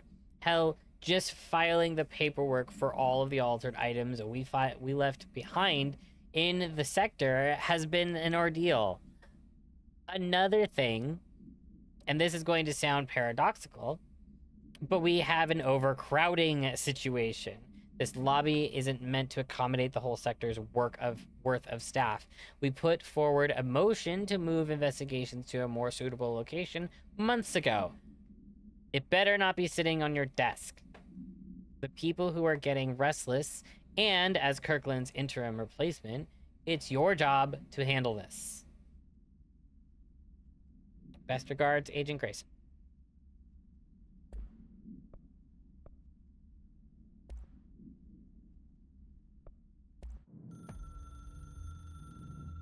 Darkness engulfed the elevator. There was something there. A presence. Jesse Faden could hear it. A call. It was faint. It's his theme song. Reaching for her from a dark place. Faden was sensitive to visitations. She had them all the time. From her guiding star and the previous director. She was the perfect receiver. As if she'd been made for this. Faden paused to feel it. The force at play here. It was changing things around her, subtle. Trying to make her act. Faden didn't like that. Her guide felt it too. Polaris didn't flare up in defense as with the hiss. So it wasn't all bad. Not a hostile transmission. It was powerful, but it was coming from far away. And made weak because of the distance. It was a distress call. Faden sensed a drowning man. A man desperate to escape. She sensed something else, too. A hunger in the dark. Not unlike the hostile resonance. Waiting. She knew that desperate acts can have grim consequences. It was this, more than the man's despair, that made her follow the call. The elevator lights winked back on. The darkness receded like a memory. There was a new button on the elevator control panel. Investigation Sector. Faden pressed the button. The elevator doors slid shut with practiced bravado.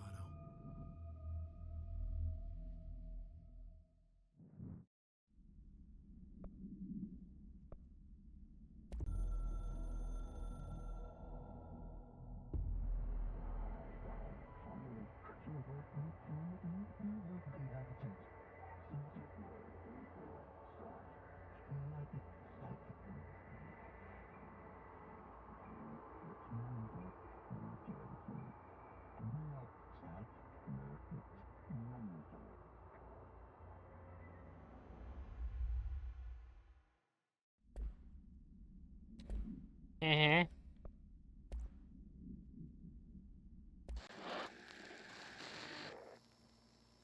Dylan's a lost cause. I know I struggled to see this, but we contained him now.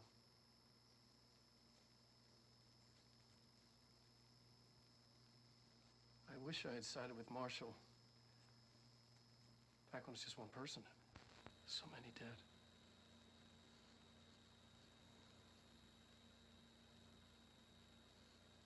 I thought his youth was an asset.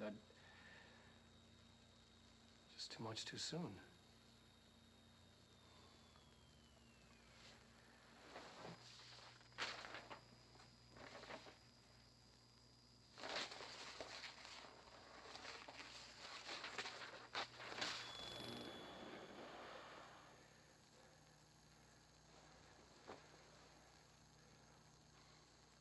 Effective immediately. I'm setting up a new department. Dimensional research in the research sector. Transferring the slide projector there. That's where my focus will be now. The ordinary site remains as is. We'll be back to... I don't know when.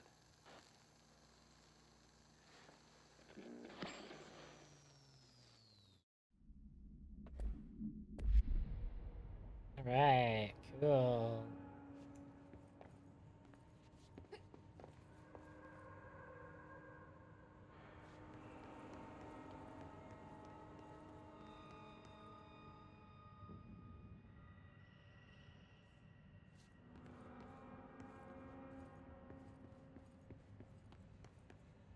It's not working. Probably a loose power core somewhere.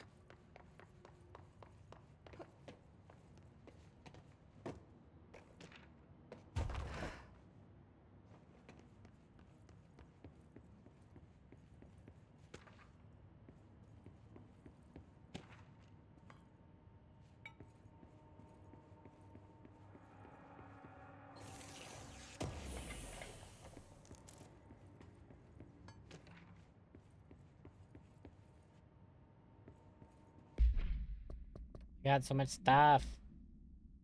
To the chief investigator, Dennis. It happened again, third time this year. Something certainly has it out for our redacted. Could be raccoons. The locals certainly complain about them enough, but why the hell would raccoons keep going there, after a monitoring station. Doesn't add up.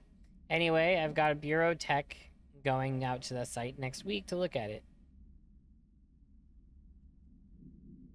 Next on the list of recurring problems is the staff at the lake house. Research station. How am I supposed to effectively keep an eye on redacted lake, Cauldron Lake, obviously, if they won't let me see any data? Hell, I don't even know what they're researching out there. We need to petition them again to share their info with investigations agents. It's only a matter of time before this redacted hits again, and I want to be prepared. Anyway, if anyone at HQ asks why the Bright Falls report is a little thin this month, tell them it's because we couldn't get any readings. In the meantime, I might invest in some raccoon traps. Agent Estevez. Kirkland, I am growing tired of your blatant attempts to lay your incompetence at my doorstep. I know you want this to be true, but you are head of investigations. This failure is your responsibility. What did you think would happen? Holding a dangerous specimen investigations. The containment sector exists for a reason. They are better trained and better equipped for this type of work.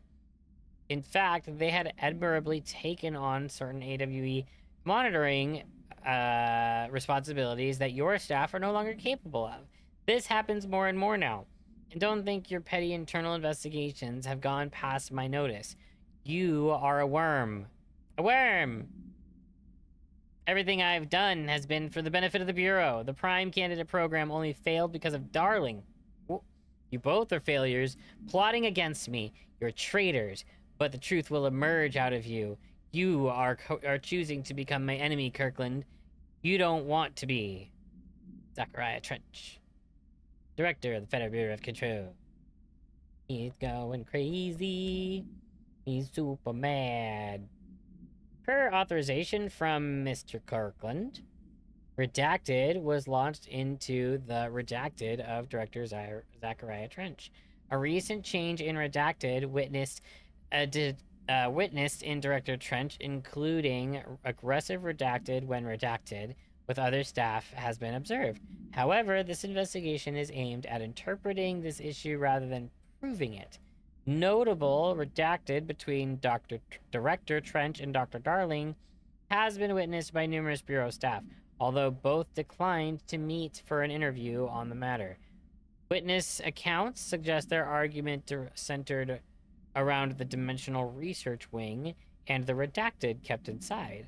However, no evidence exists to confirm Director Trench's redacted has anything more than interpersonal disagreements. This investigation has concluded that Director Trench's behavior is not indicative of any redacted and that his fitness to lead is not in question. Refer to redacted for full report.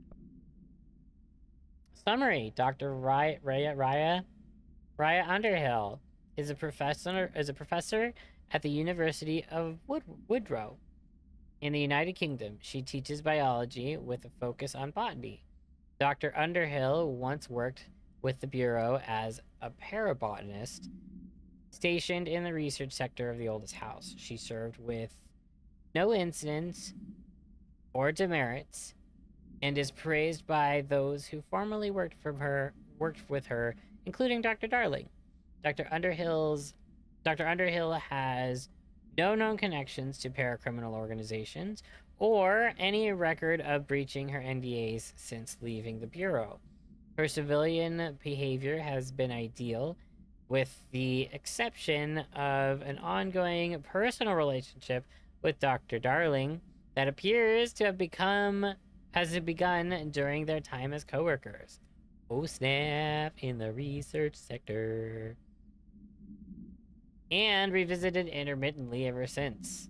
Depending on the duration of her work in the oldest house, it may be required to have both parties sign a relationship clearance form. This investigation has found no compelling reason to deny Dr. Darling's request to offer Dr. Underhill an interim position with the aim of finding a solution to the mold threshold issue. Boom. They gotta sign an agreement saying we are fucking and we don't want to hold it against the company if we break up. Can I, ma'am? Ma'am, can I help you?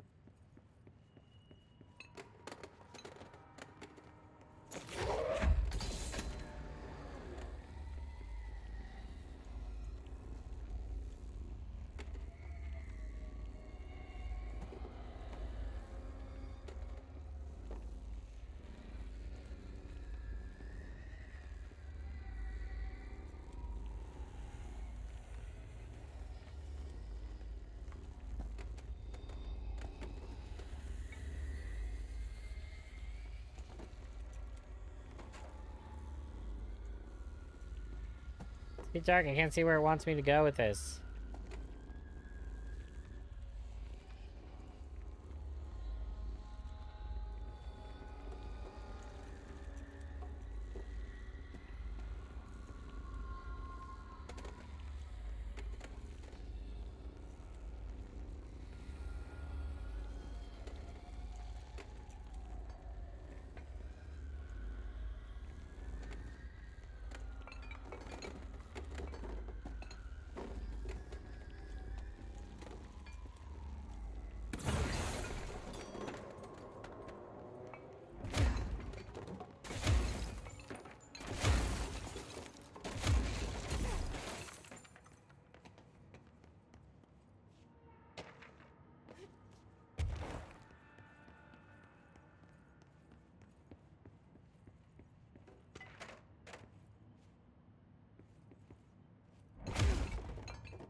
Ooh, ethics investigation on Darling. Per authorization from Mr. Kirkland, internal investigation P-140 was launched into the legality of the Prime Candidate Program, redacted by the Federal Bureau of Control. Since all known subjects relevant to the investigation used executive privilege to decline interviews, very little first-hand information was gathered. However, anonymous sources and documentation declassified by Mr. Kirkland both paint an alarming picture of systematic redacted and redacted. Redacted were brought to the oldest house and placed under redacted upon examination and testing with the aim of appointing one as director upon maturity. This program has produced no successful cases and only resulted in traumatic redacted of paranaturally inclined redacted. Not only is this in breach of the Ash Act, but it flies in the face of basic human redacted. This investigation team unequivocally redacted and the Prime Candidate Program and recommends that it be redacted immediately. Hello. There is indeed a cat meow right here.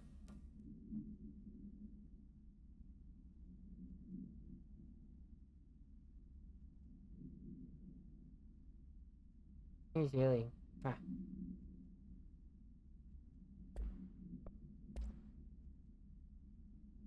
Item is not in Bureau custody. None known.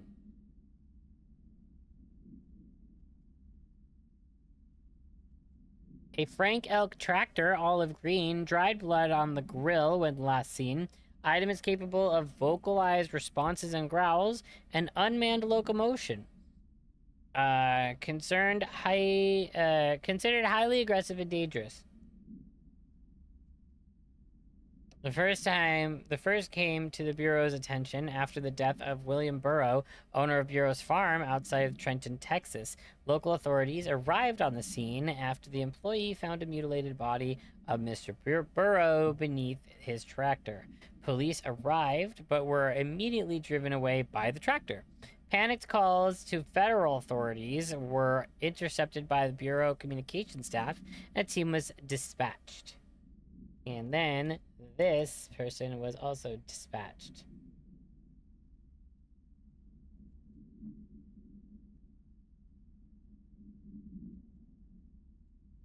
Upon arrival, the agents approached the item. It responded by growling like a bear. 3 agents were injured when they tried to detain the item, which escaped. Aerial searches for the item are ongoing. Speaking to Mrs. Burrow, only revealed that she had a domestic altercation with Mr. Burrow earlier, the night of the incident. Whether these events are connected is currently unknown.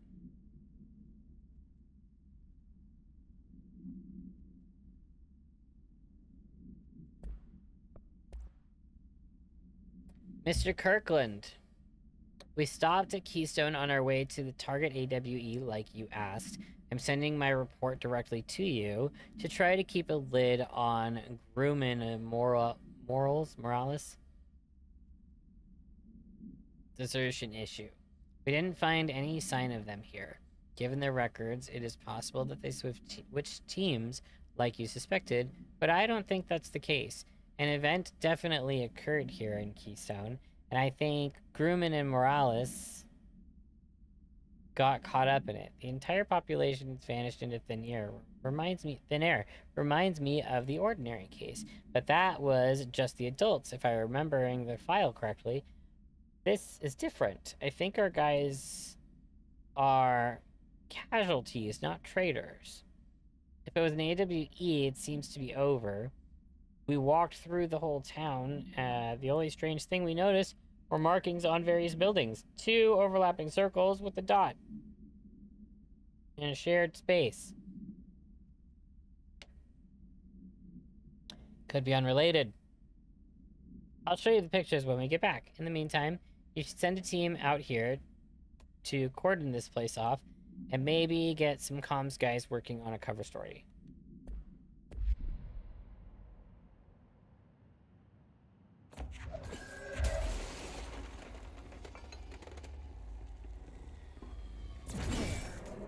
Now that gate should open.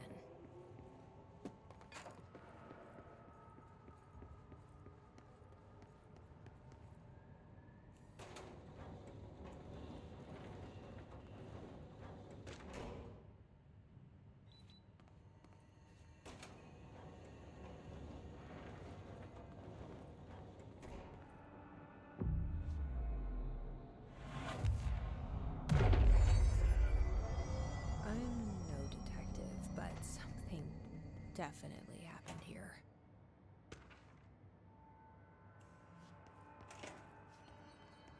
Yep, before we pull that cord, we're gonna read these things and we're gonna take a quick potty break. The Blessed Organization. This group, individual, has operated outside the Bureau's notice for decades, perhaps longer, displaying a level of skill and caution rarely seen in para-criminal groups. Started taking women's multivitamin for the extra iron due to the lack of meat in my diet. My nosebleeds are gone. Wonder if they are related. I wonder too. How wild. A review of past cases has found various mentions of their activity over the years. In 2016, a production company called Bless Pictures was connected to an altered item case as well as the death of an agent from exposure to illicit paranatural materials. In 1994, a Los Angeles-based public speaker named Chester Bless was involved in an illegal use of an altered item. In 1988, a business called Blessed Repair and Service was suspected of involvement with an object of power case, perhaps even creating it. None of these businesses or individuals have ever been located. However, their connection to appearances of altered items and objects of power is too direct to be considered circumstantial. An arrest order has been issued for any persons believed to be involved with the Blessed Organization. Isn't that the organization that Barry joined? Isn't that the cult that Barry joined?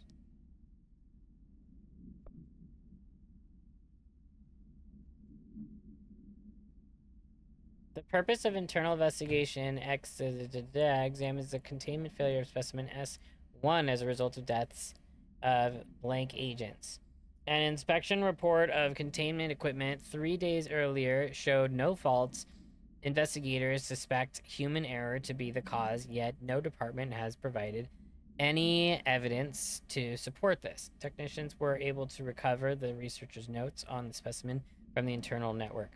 On the redacted of redacted, the specimen began displaying a sharp increase in aggressive redactive.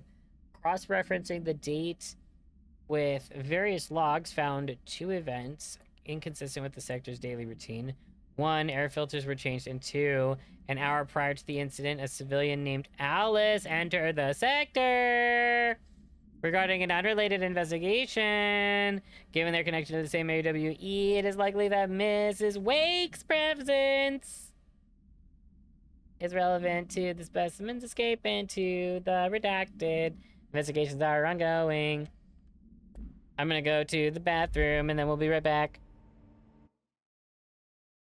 Alright, we're back, but I'm just gonna like chill on my mic or on my seat, so I'm gonna be sitting like further away from the camera.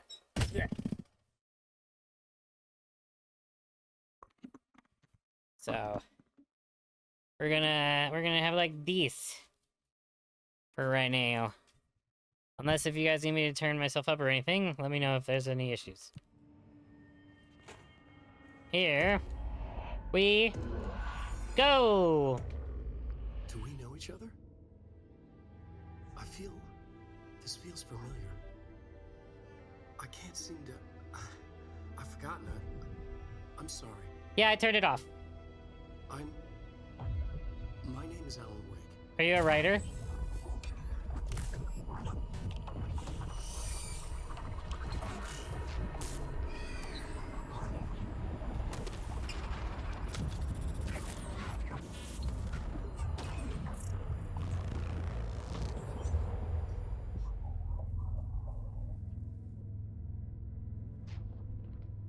Who are you?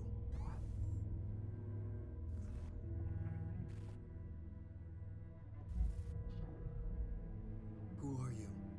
Do I know you? I'm your friend Tom. Tom Zane.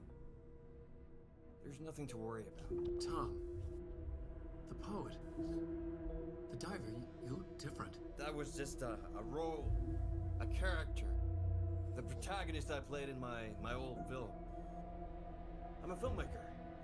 An auteur like yourself.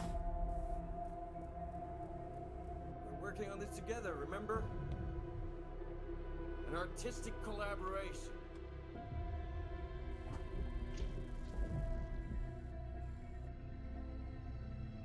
You need a drink.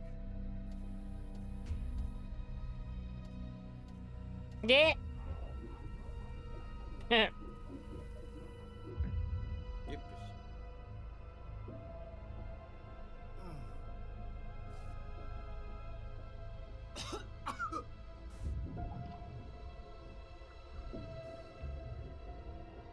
Endless darkness. Nothing holds still. But we're very close now. You've been writing. You found a way to escape. It'll work this time. Writing? You found a way! No. I don't... Wait. There's something. It's my double. He's out there. I've seen him. Yeah. Nothing to worry about. I'm dealing with it. It's fine, my friend. Let me handle him. You've met him? What the hell? Now, come on. You misunderstand me. Bleh.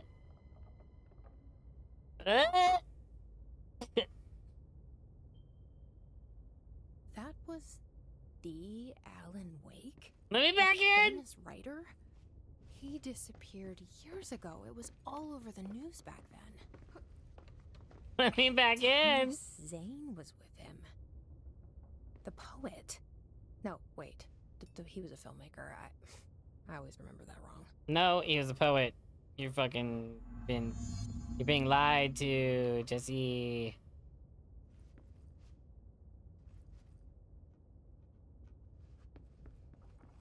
See, was the one we were reading about, was it this instruction? Was it look that one or this one? It was Dylan's, right? It was this one. This one.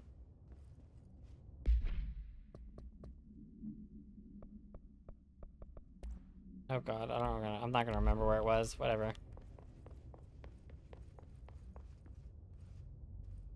Wanna go outside? Pacific Northwest Wonderland.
You're gonna you stare at Jesse.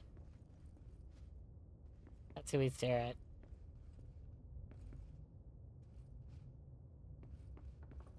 The redhead lady.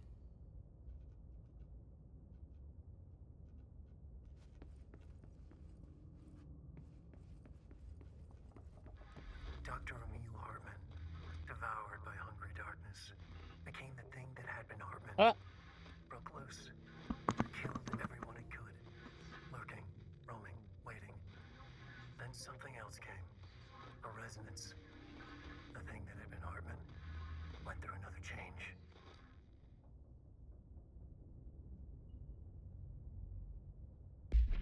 I mean, if there's gonna be more to it, just tell me and I'll just listen to the whole thing. Fuck. Dr. Emil Hartman was desperate. The Federal Bureau of Control had stolen his life's work. This was his last chance, his final experiment. What he'd been too scared to do before.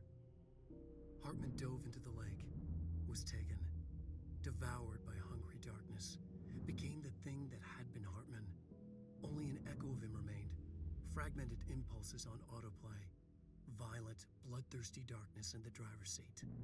Emerging from the lake, the thing was captured by the FBC, brought in, contained, studied. The thing broke loose, killed everyone it could. The FBC fell back and sealed the sector. The thing was alone in the dark, lurking, roaming, waiting. Then something else came. Not darkness, but similar enough. A sound. A resonance. It shouldn't be a surprise. If there's one, why not another? The darkness inside the thing could have been immune, could have resisted, fought, could have been passed by, passed through with no effect. But it didn't, and it wasn't. Maybe it had grown weaker over time, not aged. It was timeless, but weaker with no link to its source. A metamorphosis followed. The thing that had been Hartman went through another change.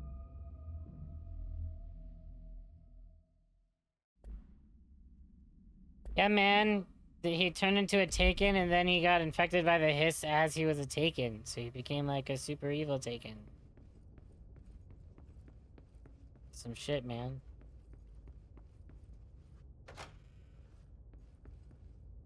It's a mega bummer. Back home.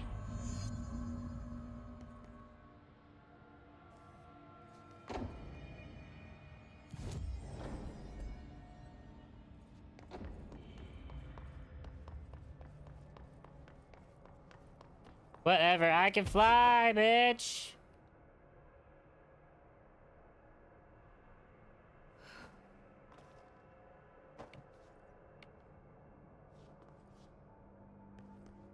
but that's a problem.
Post it.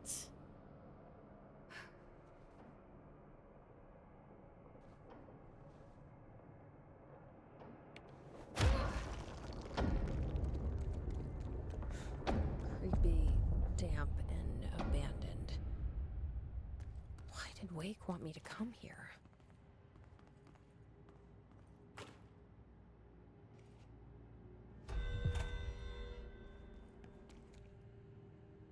Yeah, we're doing DLC, baby!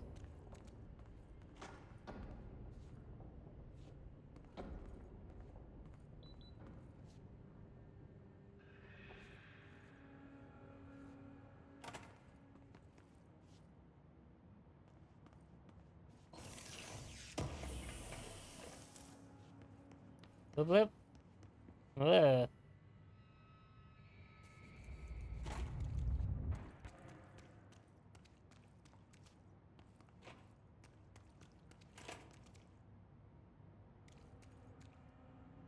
That doesn't look like a house shift. Do I even want to know? Alan, what are you doing in my place? Just get out of my house. Quit doing weird shit in my house.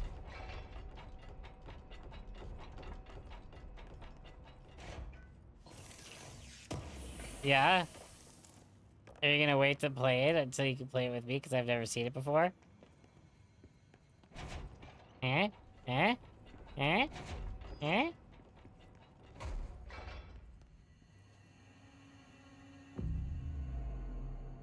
Game now. Woo! Alright, where did I come from? Did I come from this way? Yeah. This way. Oh, that never seemed... Oh, well, now we've got a problem. Now we got a whole thing we gotta deal with now. No, no, no. I just want to explore and find things to read about. Leave me alone. What'd I say? Now you're gonna have to be my friend. And now you're gonna have to shoot your friend. I hope you feel good about that.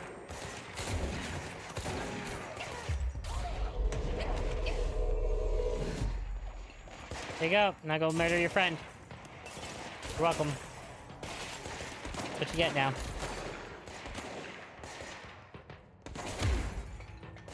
Come on, let me in.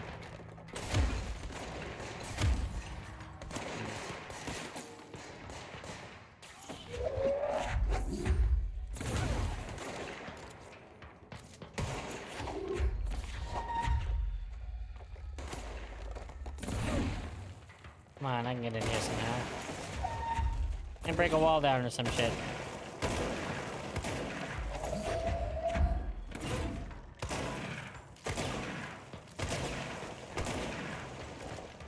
Make my own doors.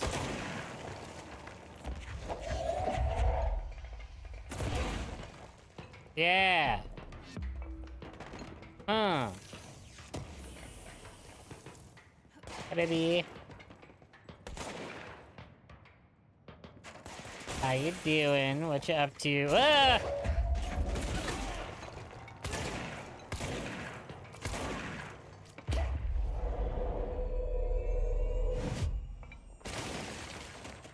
Ugh.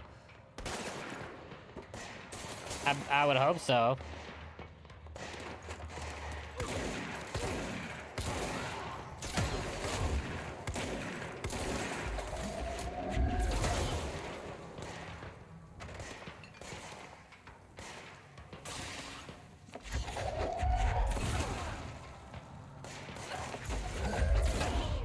Of course, the Hiss are already in here. Yeah. Why did it take you that long to make that observation, Jesse? I mean, like, we just killed, like, a shit ton of them. We're well aware that the Hiss are here.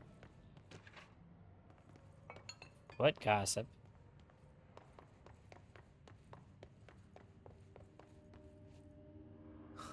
Whoa. Looks like the house has gotten a little wild in here.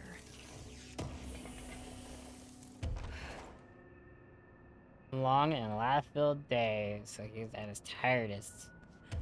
Sleepy, sleepy. Could you get this out of my way, please? Thank you. I'm gonna try to crawl in here. We just break these blocks a little bit. No? Alright, cool, fine.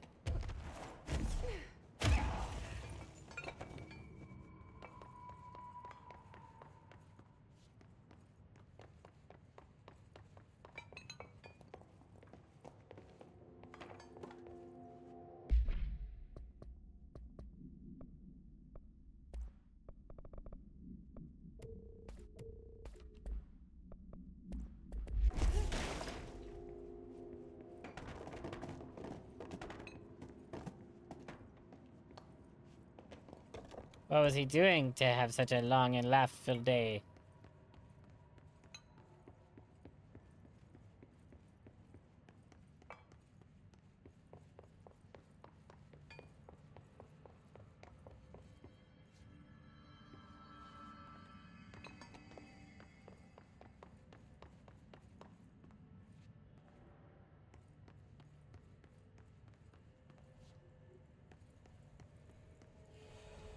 Playing with his grandma and aunties, pretending to be a spooky ghost.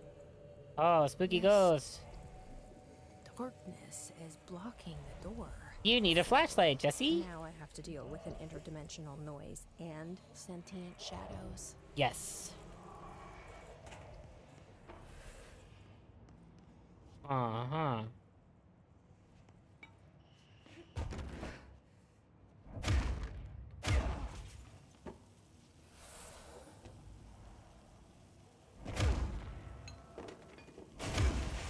Aim a light source. I hate it when the dark becomes tangible and gunks up my doorways. I know, it's so annoying. Hey, how do I, like, move you? Oh god, is this how I'm gonna do this? Light burns it away, huh? Oh no. Makes sense. Oh, please.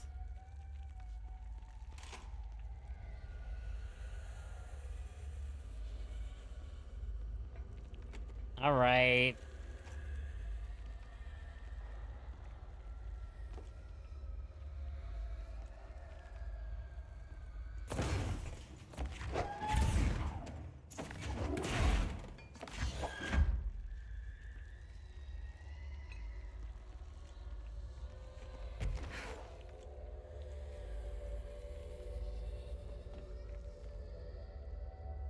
It's like mailing dudes with Alan's flashlight.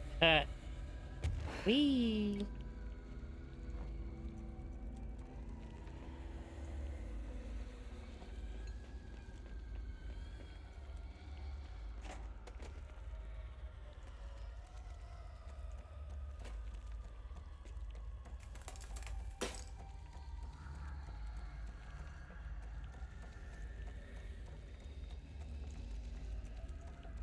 Yeah, baby, baby, baby, yeah. Just plastic.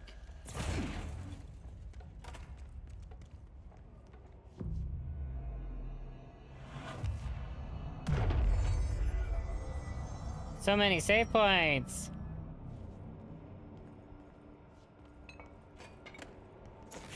Come with me, Light.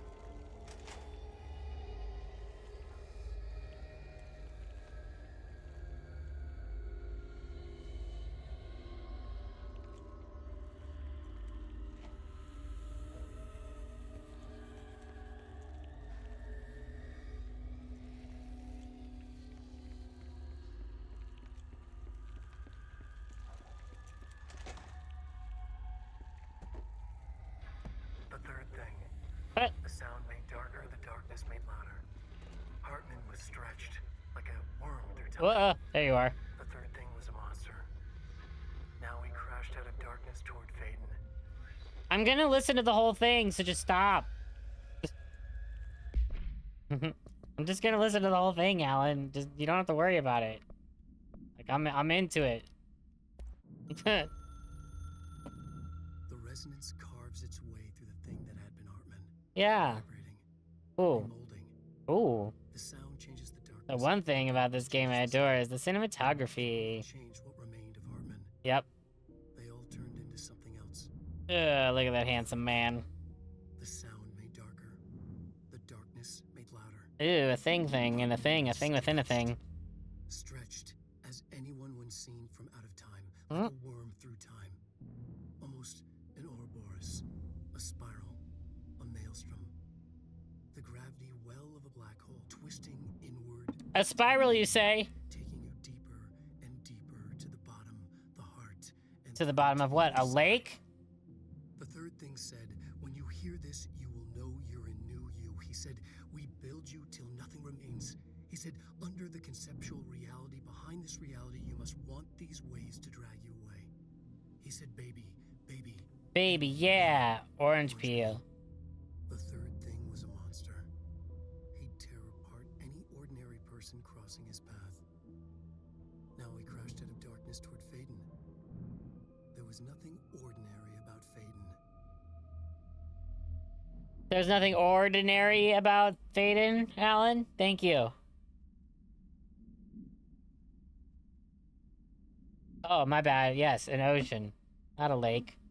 How silly of me.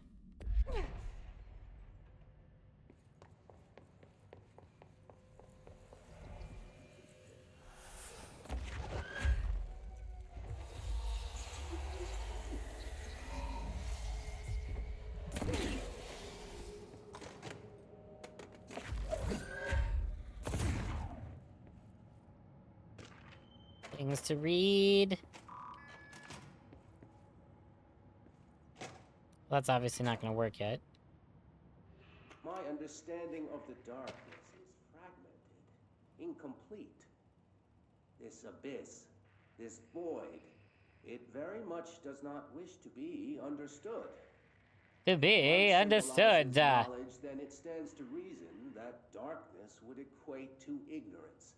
By its very nature, it abhors comprehension. Of course, my own nature drives me to comprehend all. We are opposing forces, destined to collide. And given this conflict of natures, we know that the light of truth will burn away the darkness, both figuratively and literally. Any significant light source can be used as protection, even weaponry against this metaphysical gloom. And then there are the artists. I know for a fact that Tom, Wake, the Anderson brothers, and Lane all had some involvement with it. No, Rudolph. The question is whether their uncanny ability to affect reality through their art beckons the darkness, or did their work perhaps even create it? Ooh. With Wake now secure in my lodge, I expect I shall grow closer to learning the answers. Our poor painter. Assuming he cooperates, which is proving quite the challenge. Well, perseverance is the foundation of knowledge. Speaking of, I must be off on my rounds. Questions in good faith are never bad questions.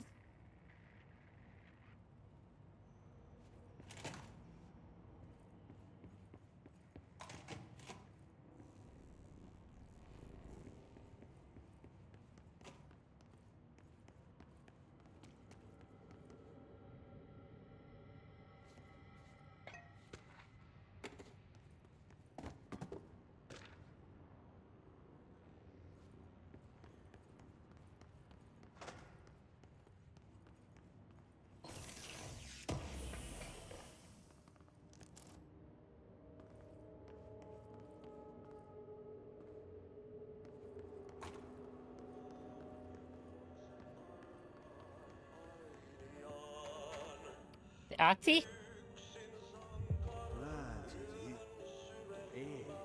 Darkness everywhere. New day, same old bloody city. The old way.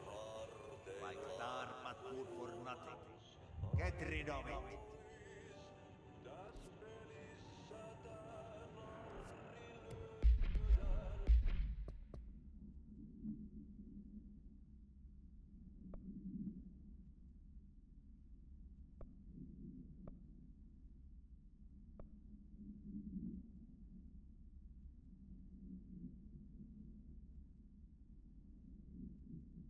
All right.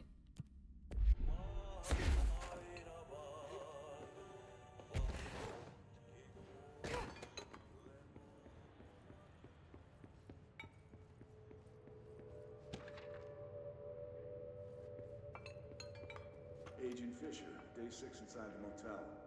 Utilized surveillance methods are as follows. Fiber optic cameras slid under the individual room doors. Motion detectors in the lobby area. Tripwire, triggering a flash camera across the main entrance, even fingerprint powder on the front desk. Results are varying at best, but mostly just inconclusive and unusable.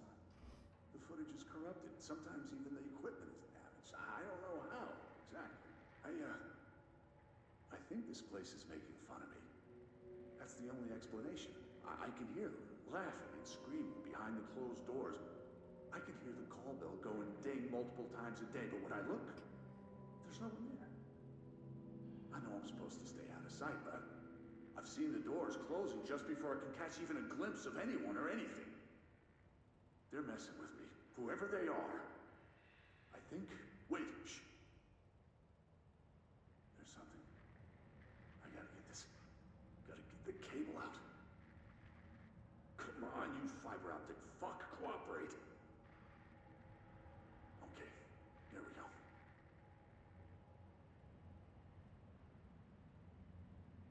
Cool. Oh, there's more. Fuck.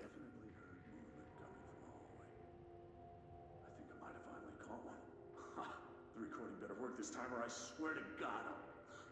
What? Hello? Who's there? Oh, shit. I'm with the FBC. Move away from the door. I have a... Where's my...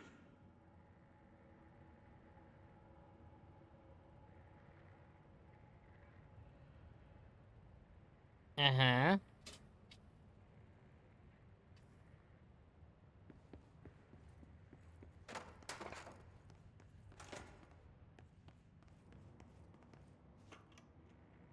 Reminder, all employees are required to report their hours at the end of each month. The Federal Bureau of Control maintains that time is not subjective, and hours passed on alternative planes cannot be claimed. Astral dives do not accumulate overtime compensation. Thank you for your attention. All right, Miss Minutes.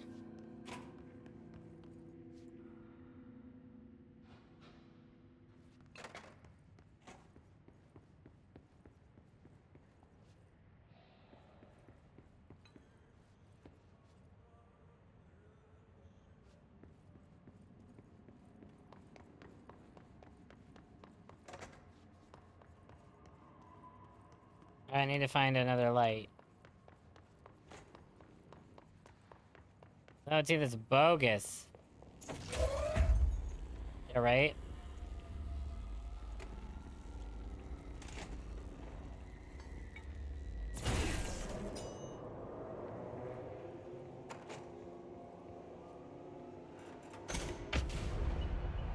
Whoop.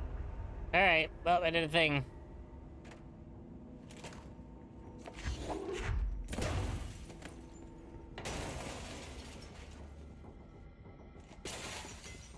Oh, excuse you.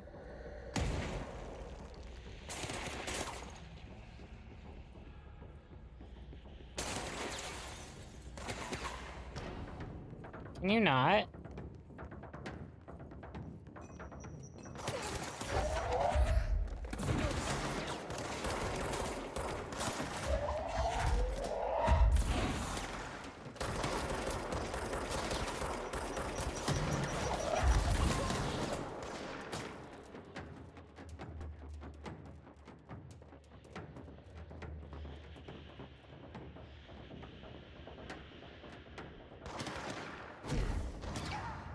Alright.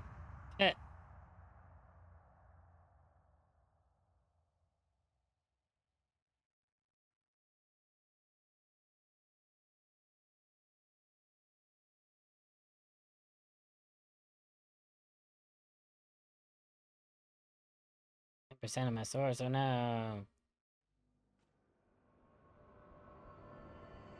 OPs, oops.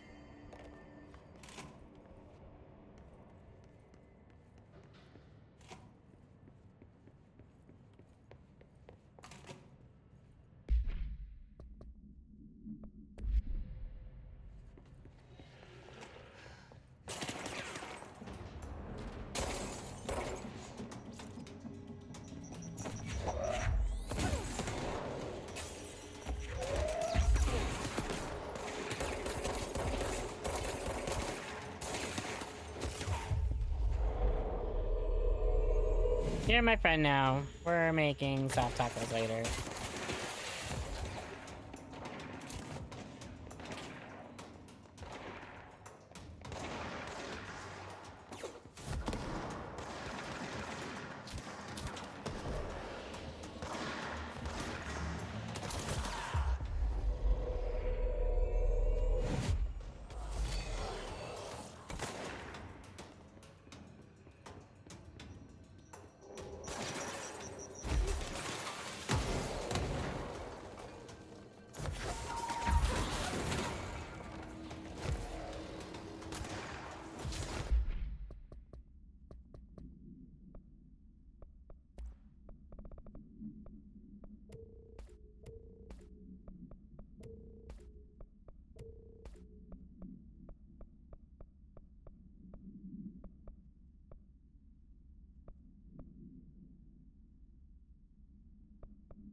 Oh shit.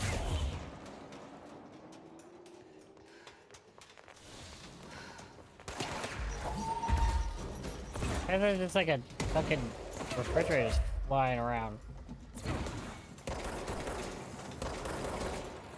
This crazy motherfucker. Hey! That shit off.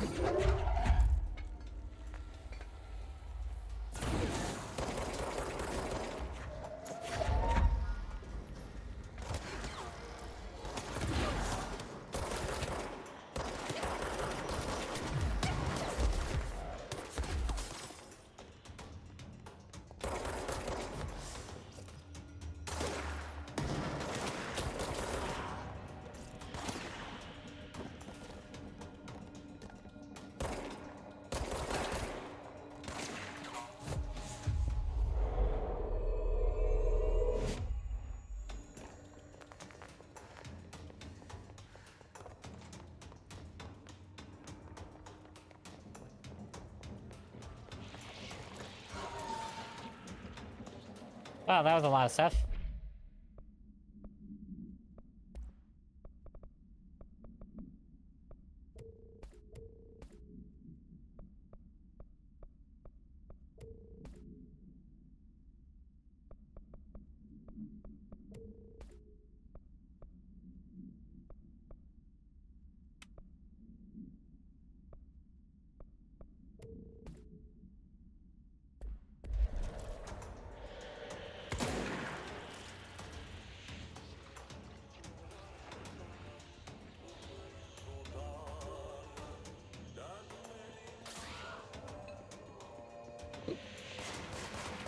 But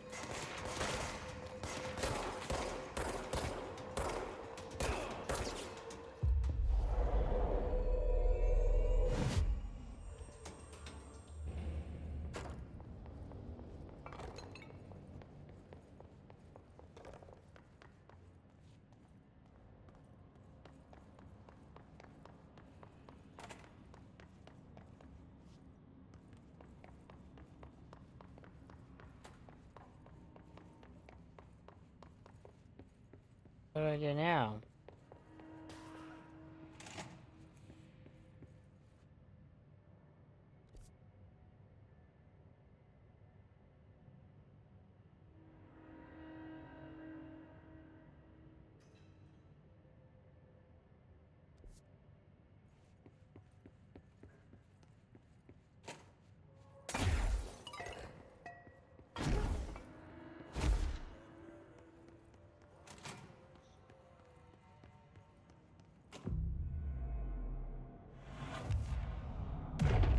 Guess we go this way.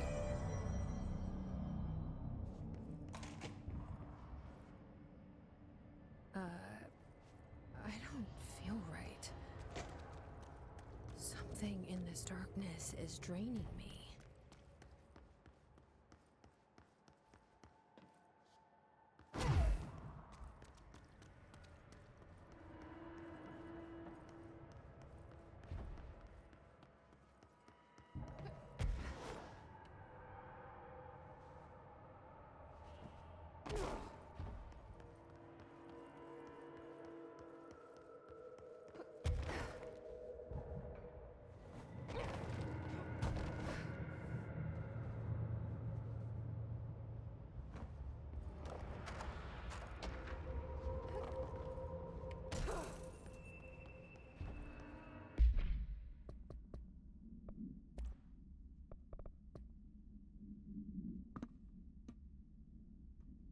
A train derailment resulting in 62 casualties and numerous injuries was suspected to have been the work of a paracriminal group known as Redacted. As a result of this event, the agents discovered that one of the cars had been altered with a persistent auditory event. It remains to be determined whether the AWE was spontaneous or the direct result of the sabotage. Event response. The Bureau had been tracking with said group at the time of the intel gathered, suggested an event of this caliber was imminent in Bloomington. As a result, a response team on site was able to respond to the train accident site within minutes of the occurrence. They arrived to find the emergency processes underway, but also equipment left behind by the suspected group. A suspicious onlooker managed to elude agents after they attempted to make contact. Further investigation of the accident site revealed a curiously undamaged train car that exhibited an altered state when entered. This individual car was secured and transported to the investigation sector for further studies.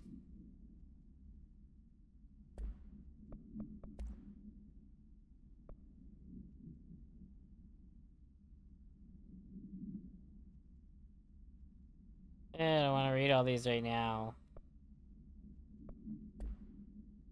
I'm not in the mood to read. I just want to play. I don't want to read. I don't want a brain.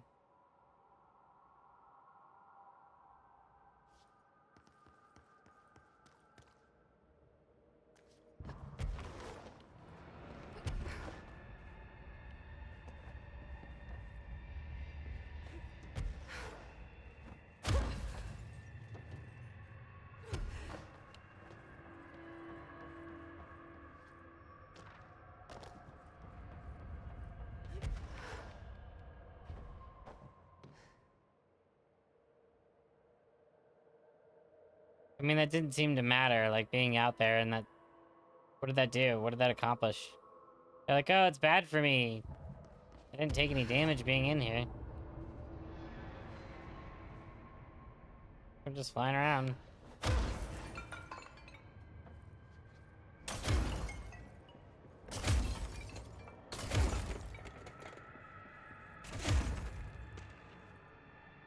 Side spring screenplay. Yes. I'm just using my power to be able to see.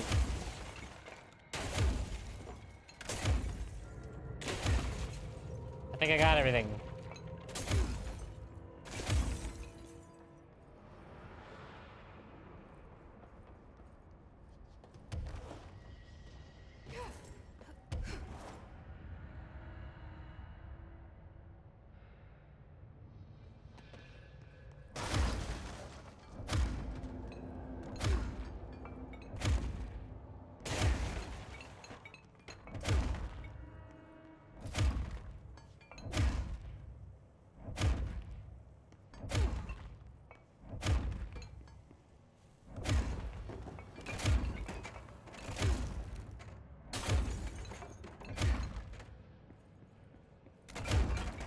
Vending machine.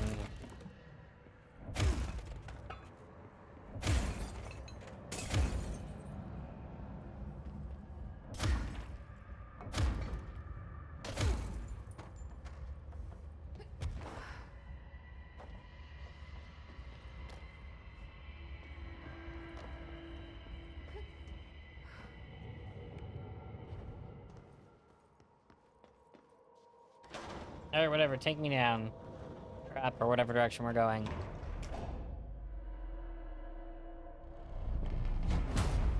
Oh. Shit. Alright, cool. What?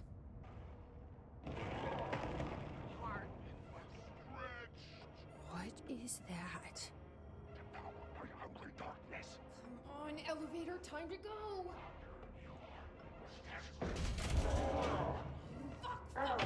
Oh, hi. So you don't like the light? I can use that.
Ugh.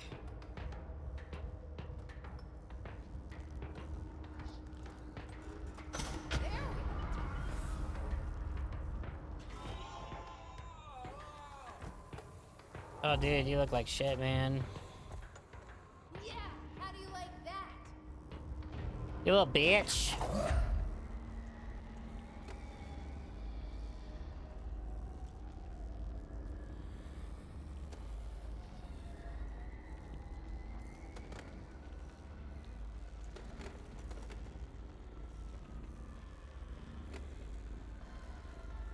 How am I gonna play Death Rally? Shoom. Shim. Shoom. Boom. Whatever.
Bang, bang, bang, bang.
Boom, baby.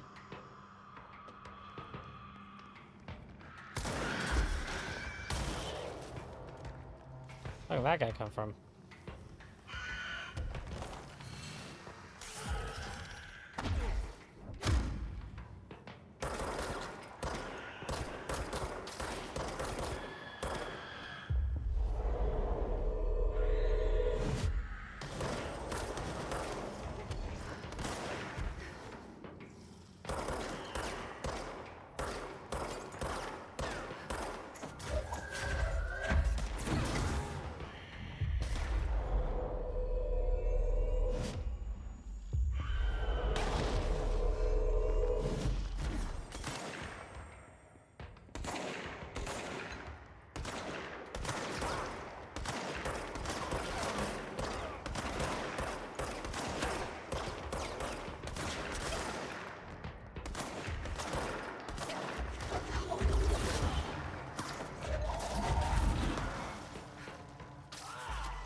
God damn, those fucking things are hard to kill.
Oh, shit.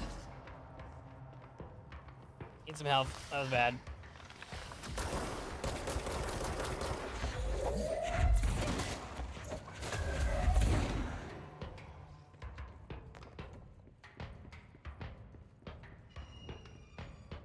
God, how many more of these do I have to kill?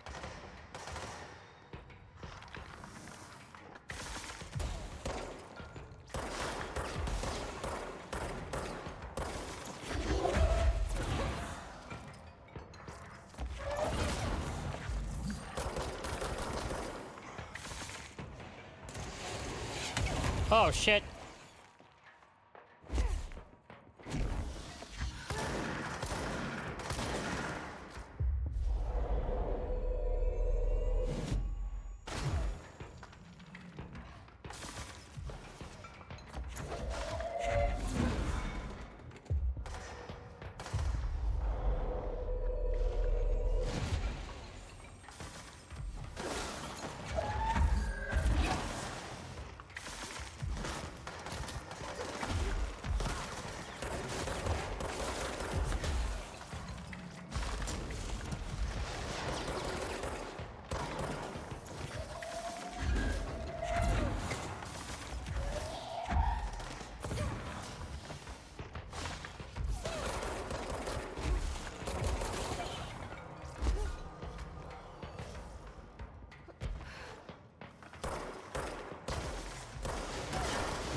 Oh, shit.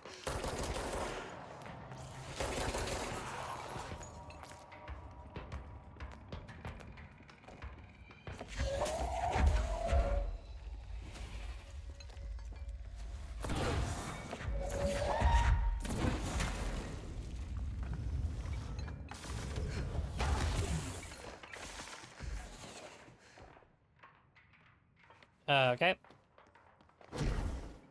No, I'm about to die. I'm so close.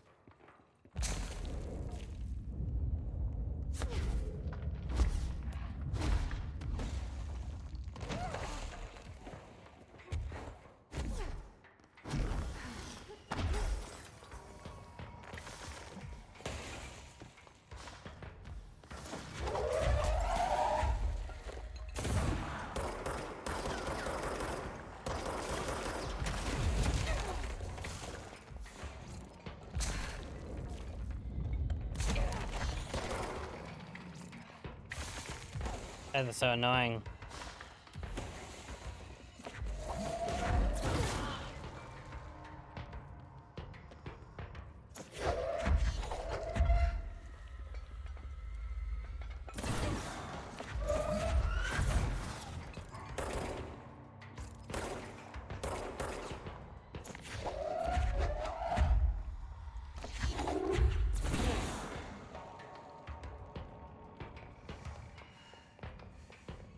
Annoying little shits.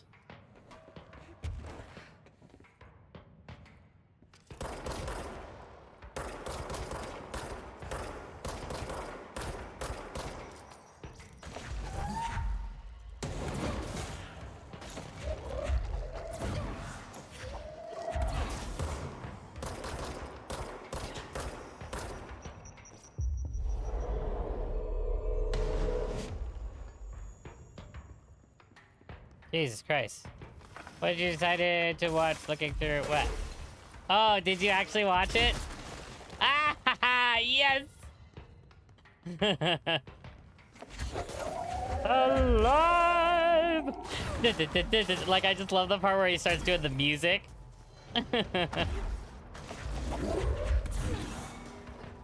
Yeah, I win!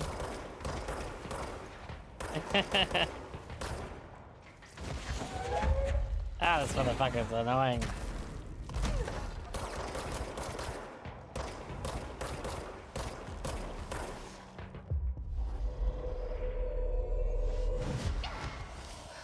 Oh.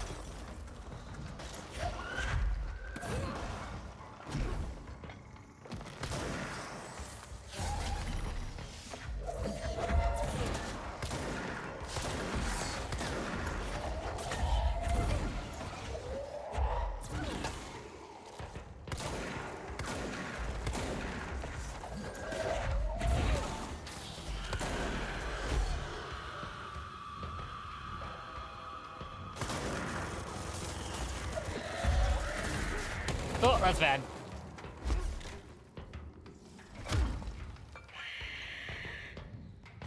How about no?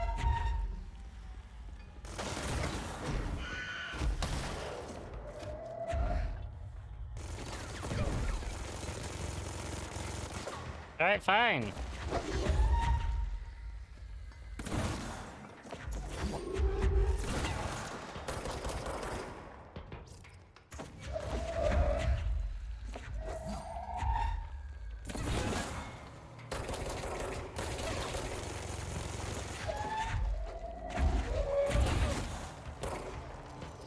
Bang, bang, bang.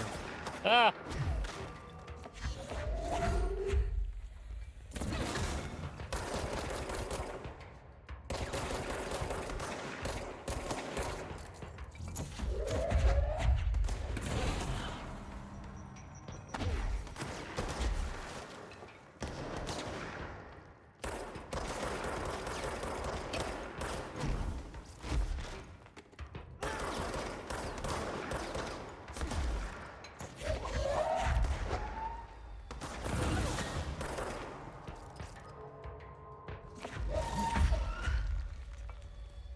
Dun, dun, dun, dun, dun, dun. Oh, come on.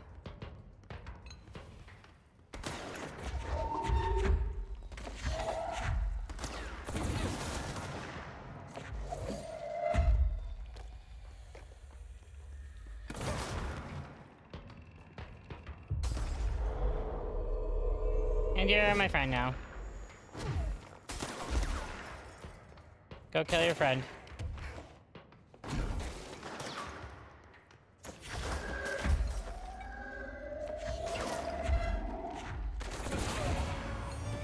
Ah! Yay, I did the thing. Ooh. What did that accomplish? Games are so realistic these days. Wait, no, the internet crashed?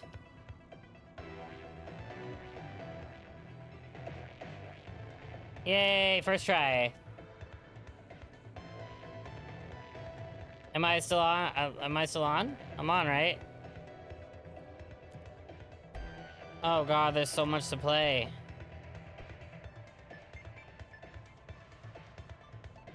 Oh no, there's so many.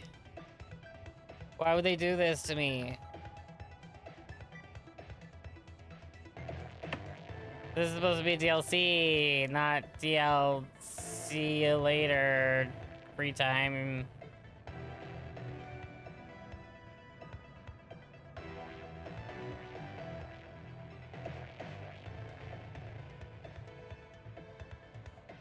I want to play them all.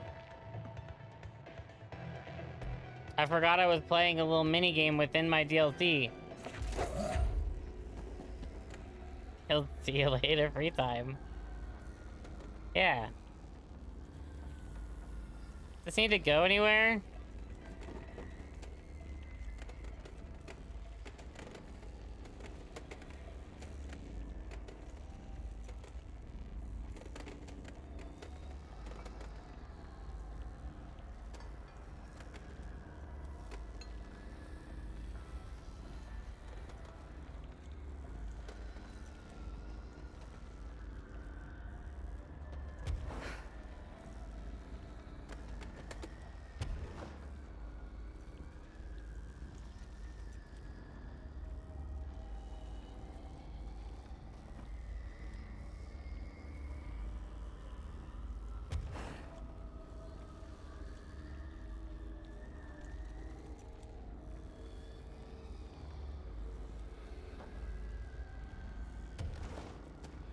Wait, why would you do this? Why would you make that a thing? It's not a thing!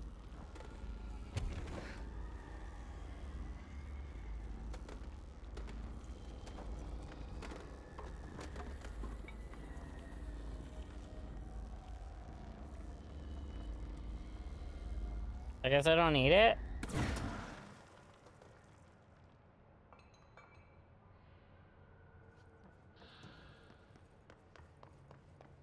Shit, what was I supposed to do?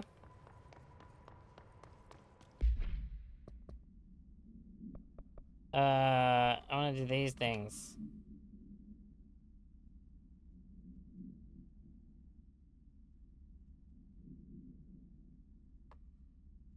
It's not even a thing. What's not even a thing? What did I say was a thing?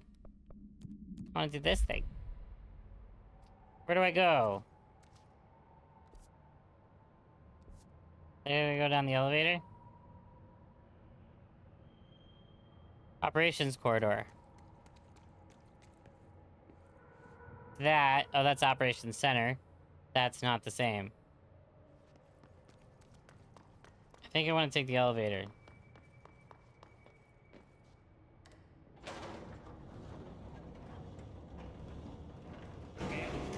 What are you doing in investigations? Hey, Langston, what's up? Scare me like that, Langston. If you're talking right now, I can't hear you. It's Oh, cool. a one-way system. Try to find an intercom. Oh, shit.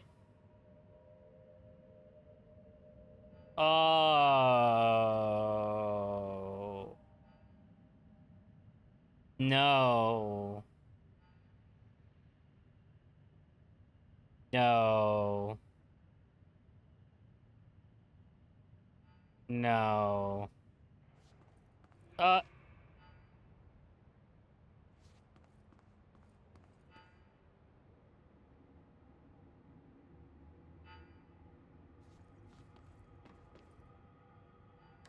Bye.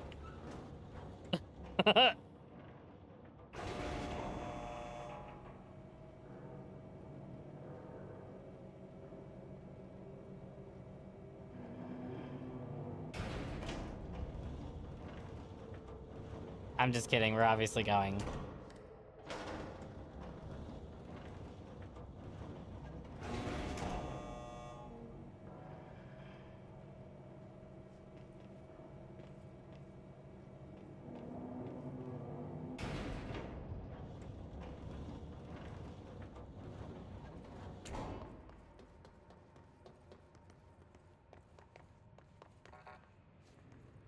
It even showed me that it was locked. That one's locked too. Langston, it's me, Jesse. I know. I can see you on the monitors. Oh, hey, what's up? Cameras in there haven't worked since we sealed that sector off a couple years back. Let me guess. You sealed it because of the monster guy. Wait, did you see Dr. Hartman? We did. Jesus, I really wish you hadn't opened that fire break. Okay, listen, you need to find Hartman and kill him before he gets out into the Bureau. That thing is a person? He was a person. We brought him here to study after he was, altered in an AWE. I forget the metaphor Taken. for what happened, but The shadow. physically hurts him. Do you have a flashlight? No. A lantern? Headlamp? Oh yeah, flare gun. Oh, Headlamp. Christmas lights. I don't have any of those. I have Christmas lights. Shit. Okay, well, I'm sure you'll think of something. I'll keep an eye on you from the panopticon. This is kind of exciting, right?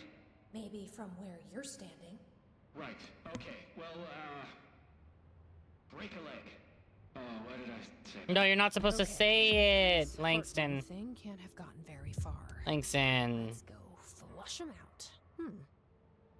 Langston was right. This is kind of exciting. It's nice to have someone to talk to, you know? Ever since I got put in charge of the Panopticon, people treat me different, like I'm crazy for wanting to work with altered items. People just don't understand the altered items like I do, you know? I don't want to brag, but it does take a very empathetic mind to connect with the items. Doesn't Still, want I don't to know why brag. people are making it so personal. Right. I mean, the teams in research handle paranatural materials every day, and no one thinks they're weird. Well, maybe that's not true. Darling is famous for being a bit out there, but when he's weird, it's charming. Altered items really aren't that frightening once you get to know them. If you figure out what they like or don't like, you know, what sets them off, then there's nothing to worry about. I guess at the end of the day, we're still just wild animals scared of our own shadows. We're supposed to be on the same team, but sometimes it feels like it's every department for themselves, like it's a race and we're all trying to be number one. If it is a race, though, I'd say Darling is a mile ahead of everyone else. He was Trench's golden boy for years, but that relationship has gotten pretty tense, or so I've heard through the grapevine. Not that I spread rumors, just, you know, people talk. Not me, though. I keep my nose to the grind. Too much work to do to focus on those kinds of things. I need to stay focused so I can get my work done and get home to feed Alfred. Yeah. Can't always make it home for mealtime, so I have my neighbor check in on Alfred at 7 o'clock if I'm not back yet. Aww. She's very nice. Her name is Maria. She's older. She came to New York in the 50s to attend school and has been here ever since. She has a couple of kids. I met them at Thanksgiving. Big family. Very nice people. Anyway, she has a key to my apartment, and she gives Alfred his dinner if I'm not home. I'm gonna have to buy her a nice fruit arrangement as a thank you after this. Yep. I'm missing a lot of Alfred's meal times. She's probably gonna have to go to the store for more wet food. I'll have to remember to pay her back. Hold on, let me make a note. Pay back Maria for Alfred's food. Okay. Oh, one more thing. And buy her a fruit arrangement. All right, done. Are you a cat person? I don't think I ever asked. You seem like one, though. You'd like Alfred. He's very proper. No, I want to Carries meet himself Alfred. well, you know? I named him after my favorite poet. Felt like a good fit. I got Alfred just before Sylvia died when I was at the... You know, I don't really remember where I got Alfred from. But, boy, those two did not get along. Oh, no. Sylvia thought she owned the place. Didn't like me getting in her way. Scratched me more than once when I was just... I don't know. I'll have to look. That cat was a real asshole. Emily is social that she's gotten formal complaints multiple times from several coworkers, but not normal employees in the oldest house. There are no normal employees in the oldest house. Or anything. Oh. That's what I meant when I said asshole.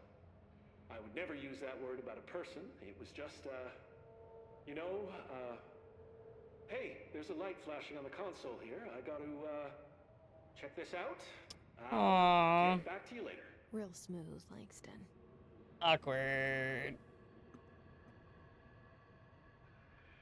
Alright. Stop it.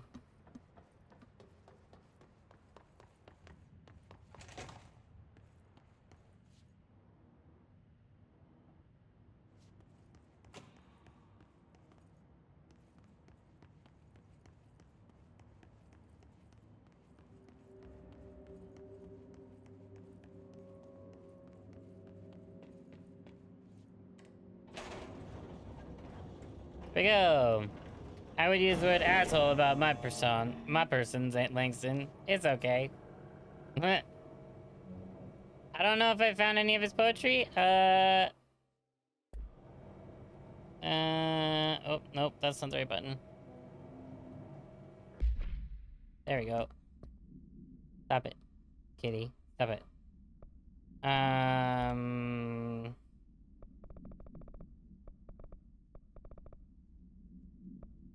Book club.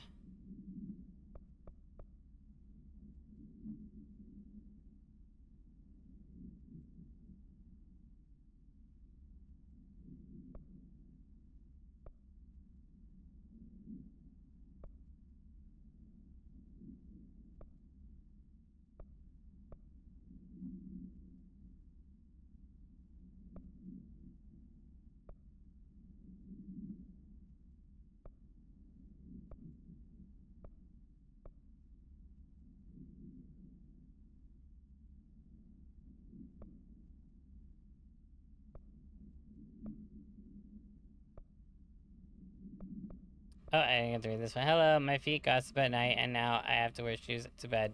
Sincerely, me.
sincerely me, like a dear Evan Hans.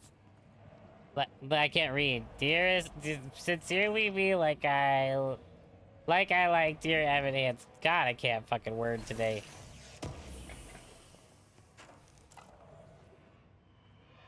Those were some sort of words.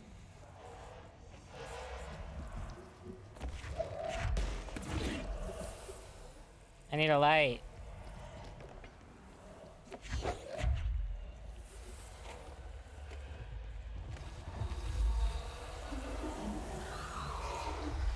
Do your best to decode, and you're doing great. I'm doing my best.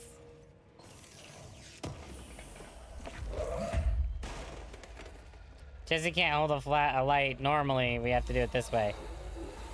The only way possible.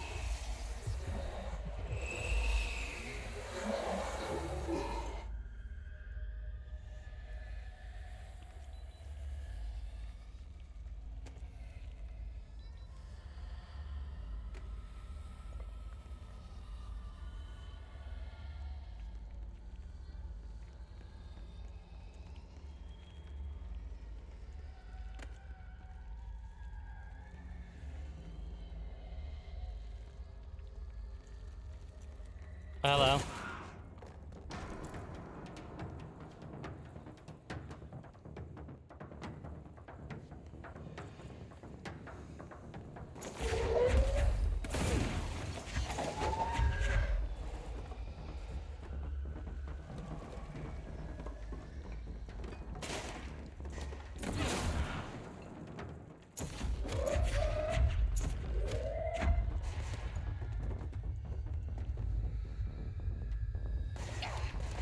Excuse you.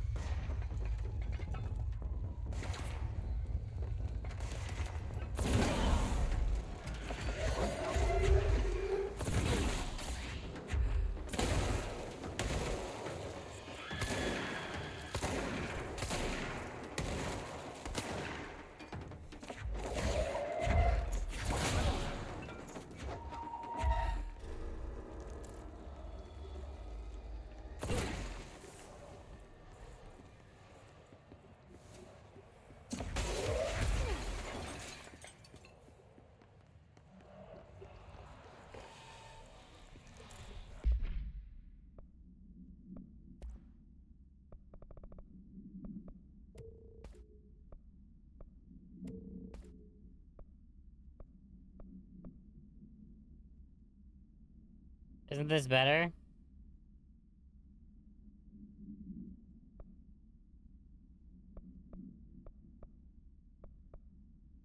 Wouldn't minus 18% be the best one?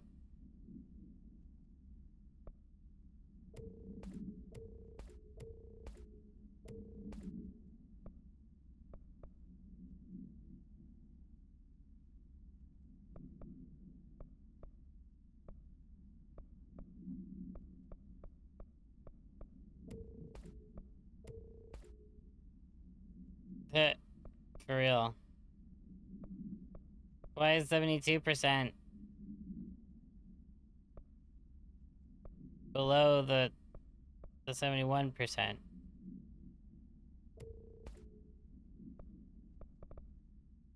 don't understand.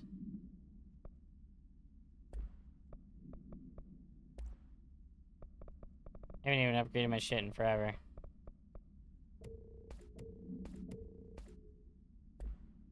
I just throw away all the DLC mods. I literally do not care to do all the math and planning.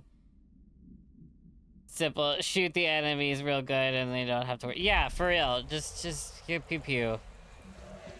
Do a lot of the pew pews.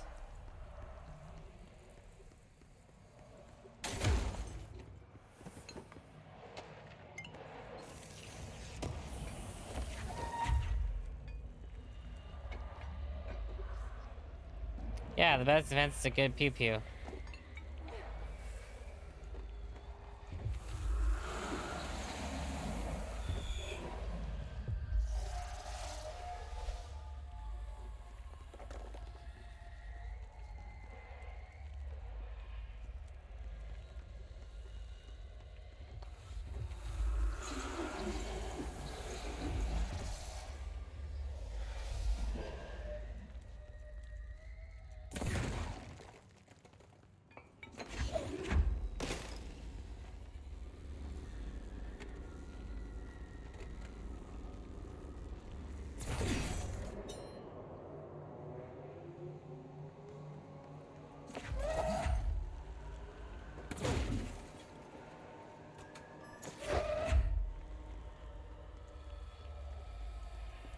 Here we go.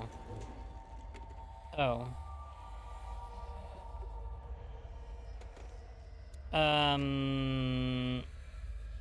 It's not a lake, it's an elevator.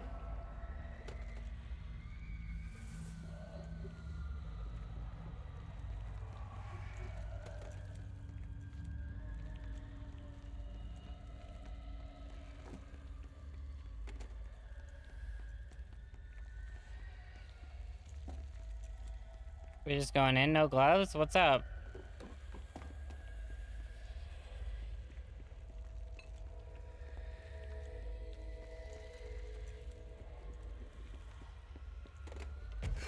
Oh, nowhere to go up. So I guess we're going down.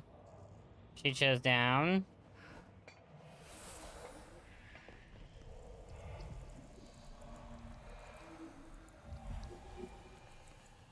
Where did my light go?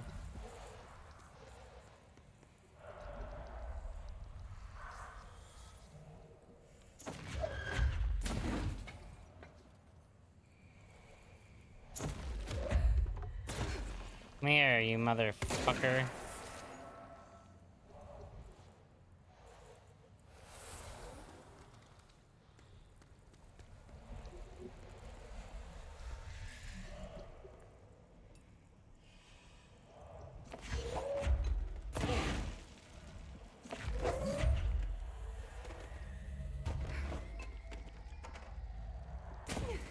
Where did my light go?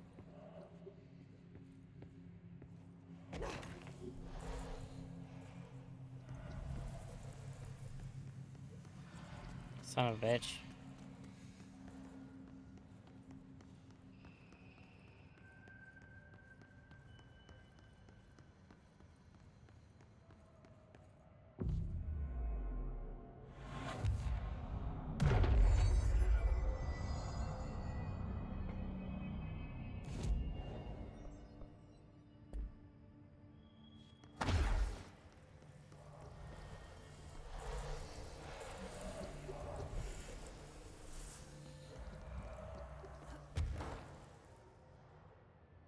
No, don't play with that. That's not your toy.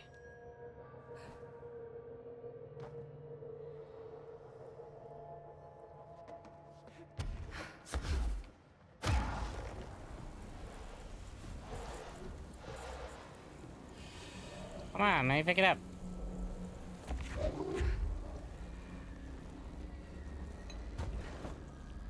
Thanks.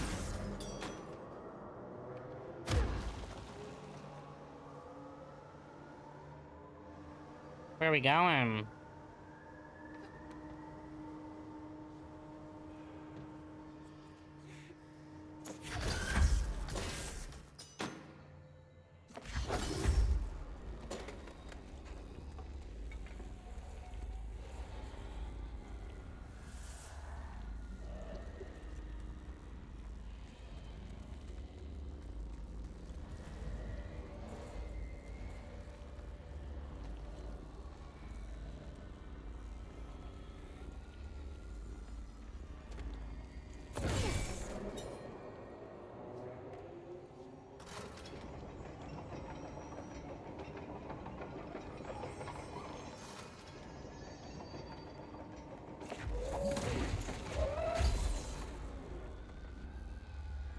Hmm.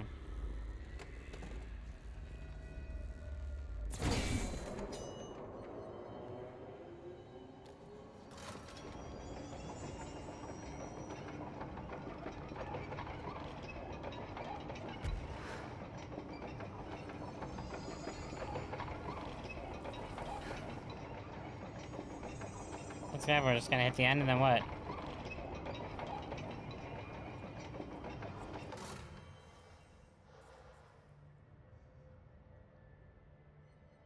Uh-huh.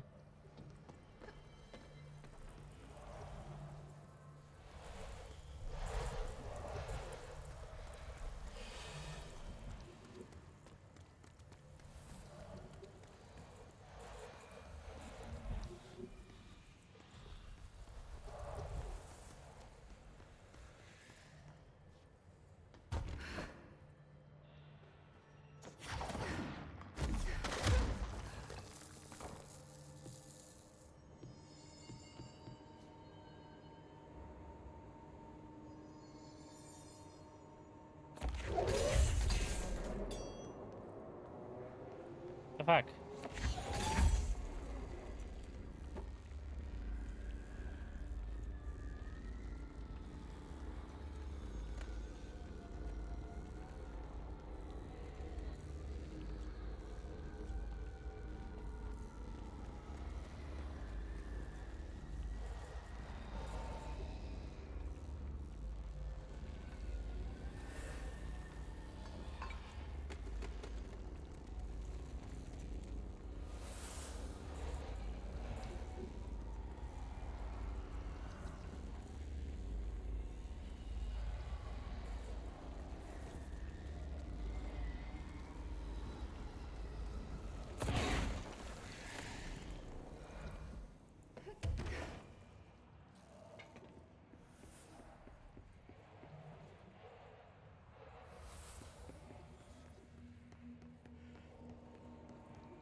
Shit. Damn it. Wait, what?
Why does it keep breaking?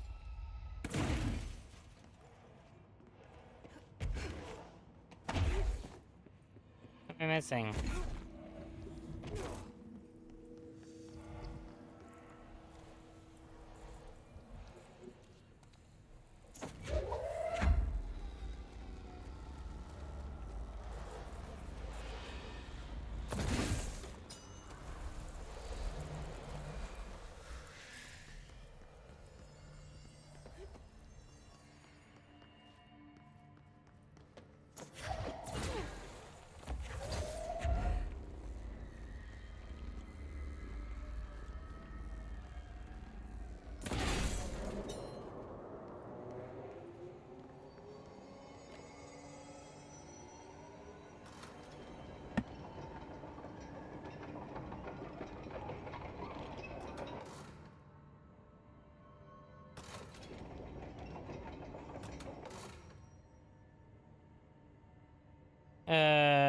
Okay.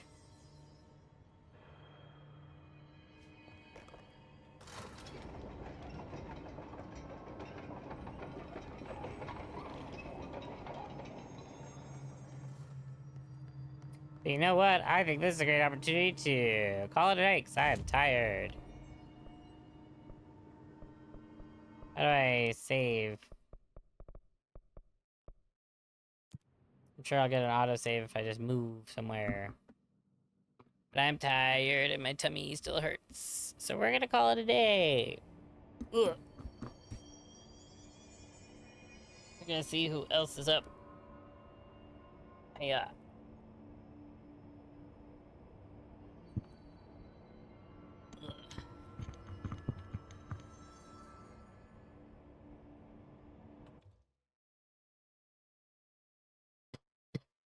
Excuse me.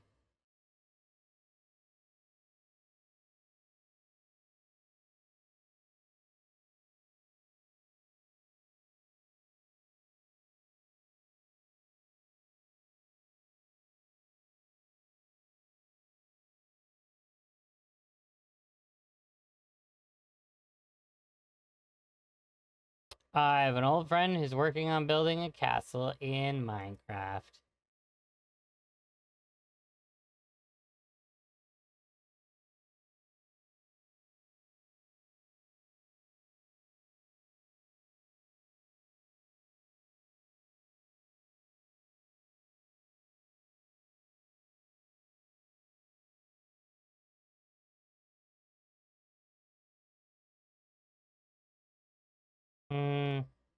No, it's daytime. We're gonna go look at some deer.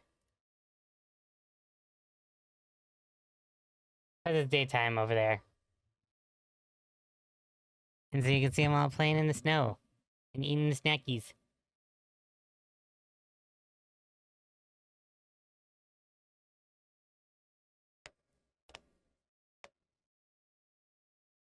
Thanks for hanging out, everybody. Have a good rest of your night. Dixon, Pup, Mearg, Raven, Teamy.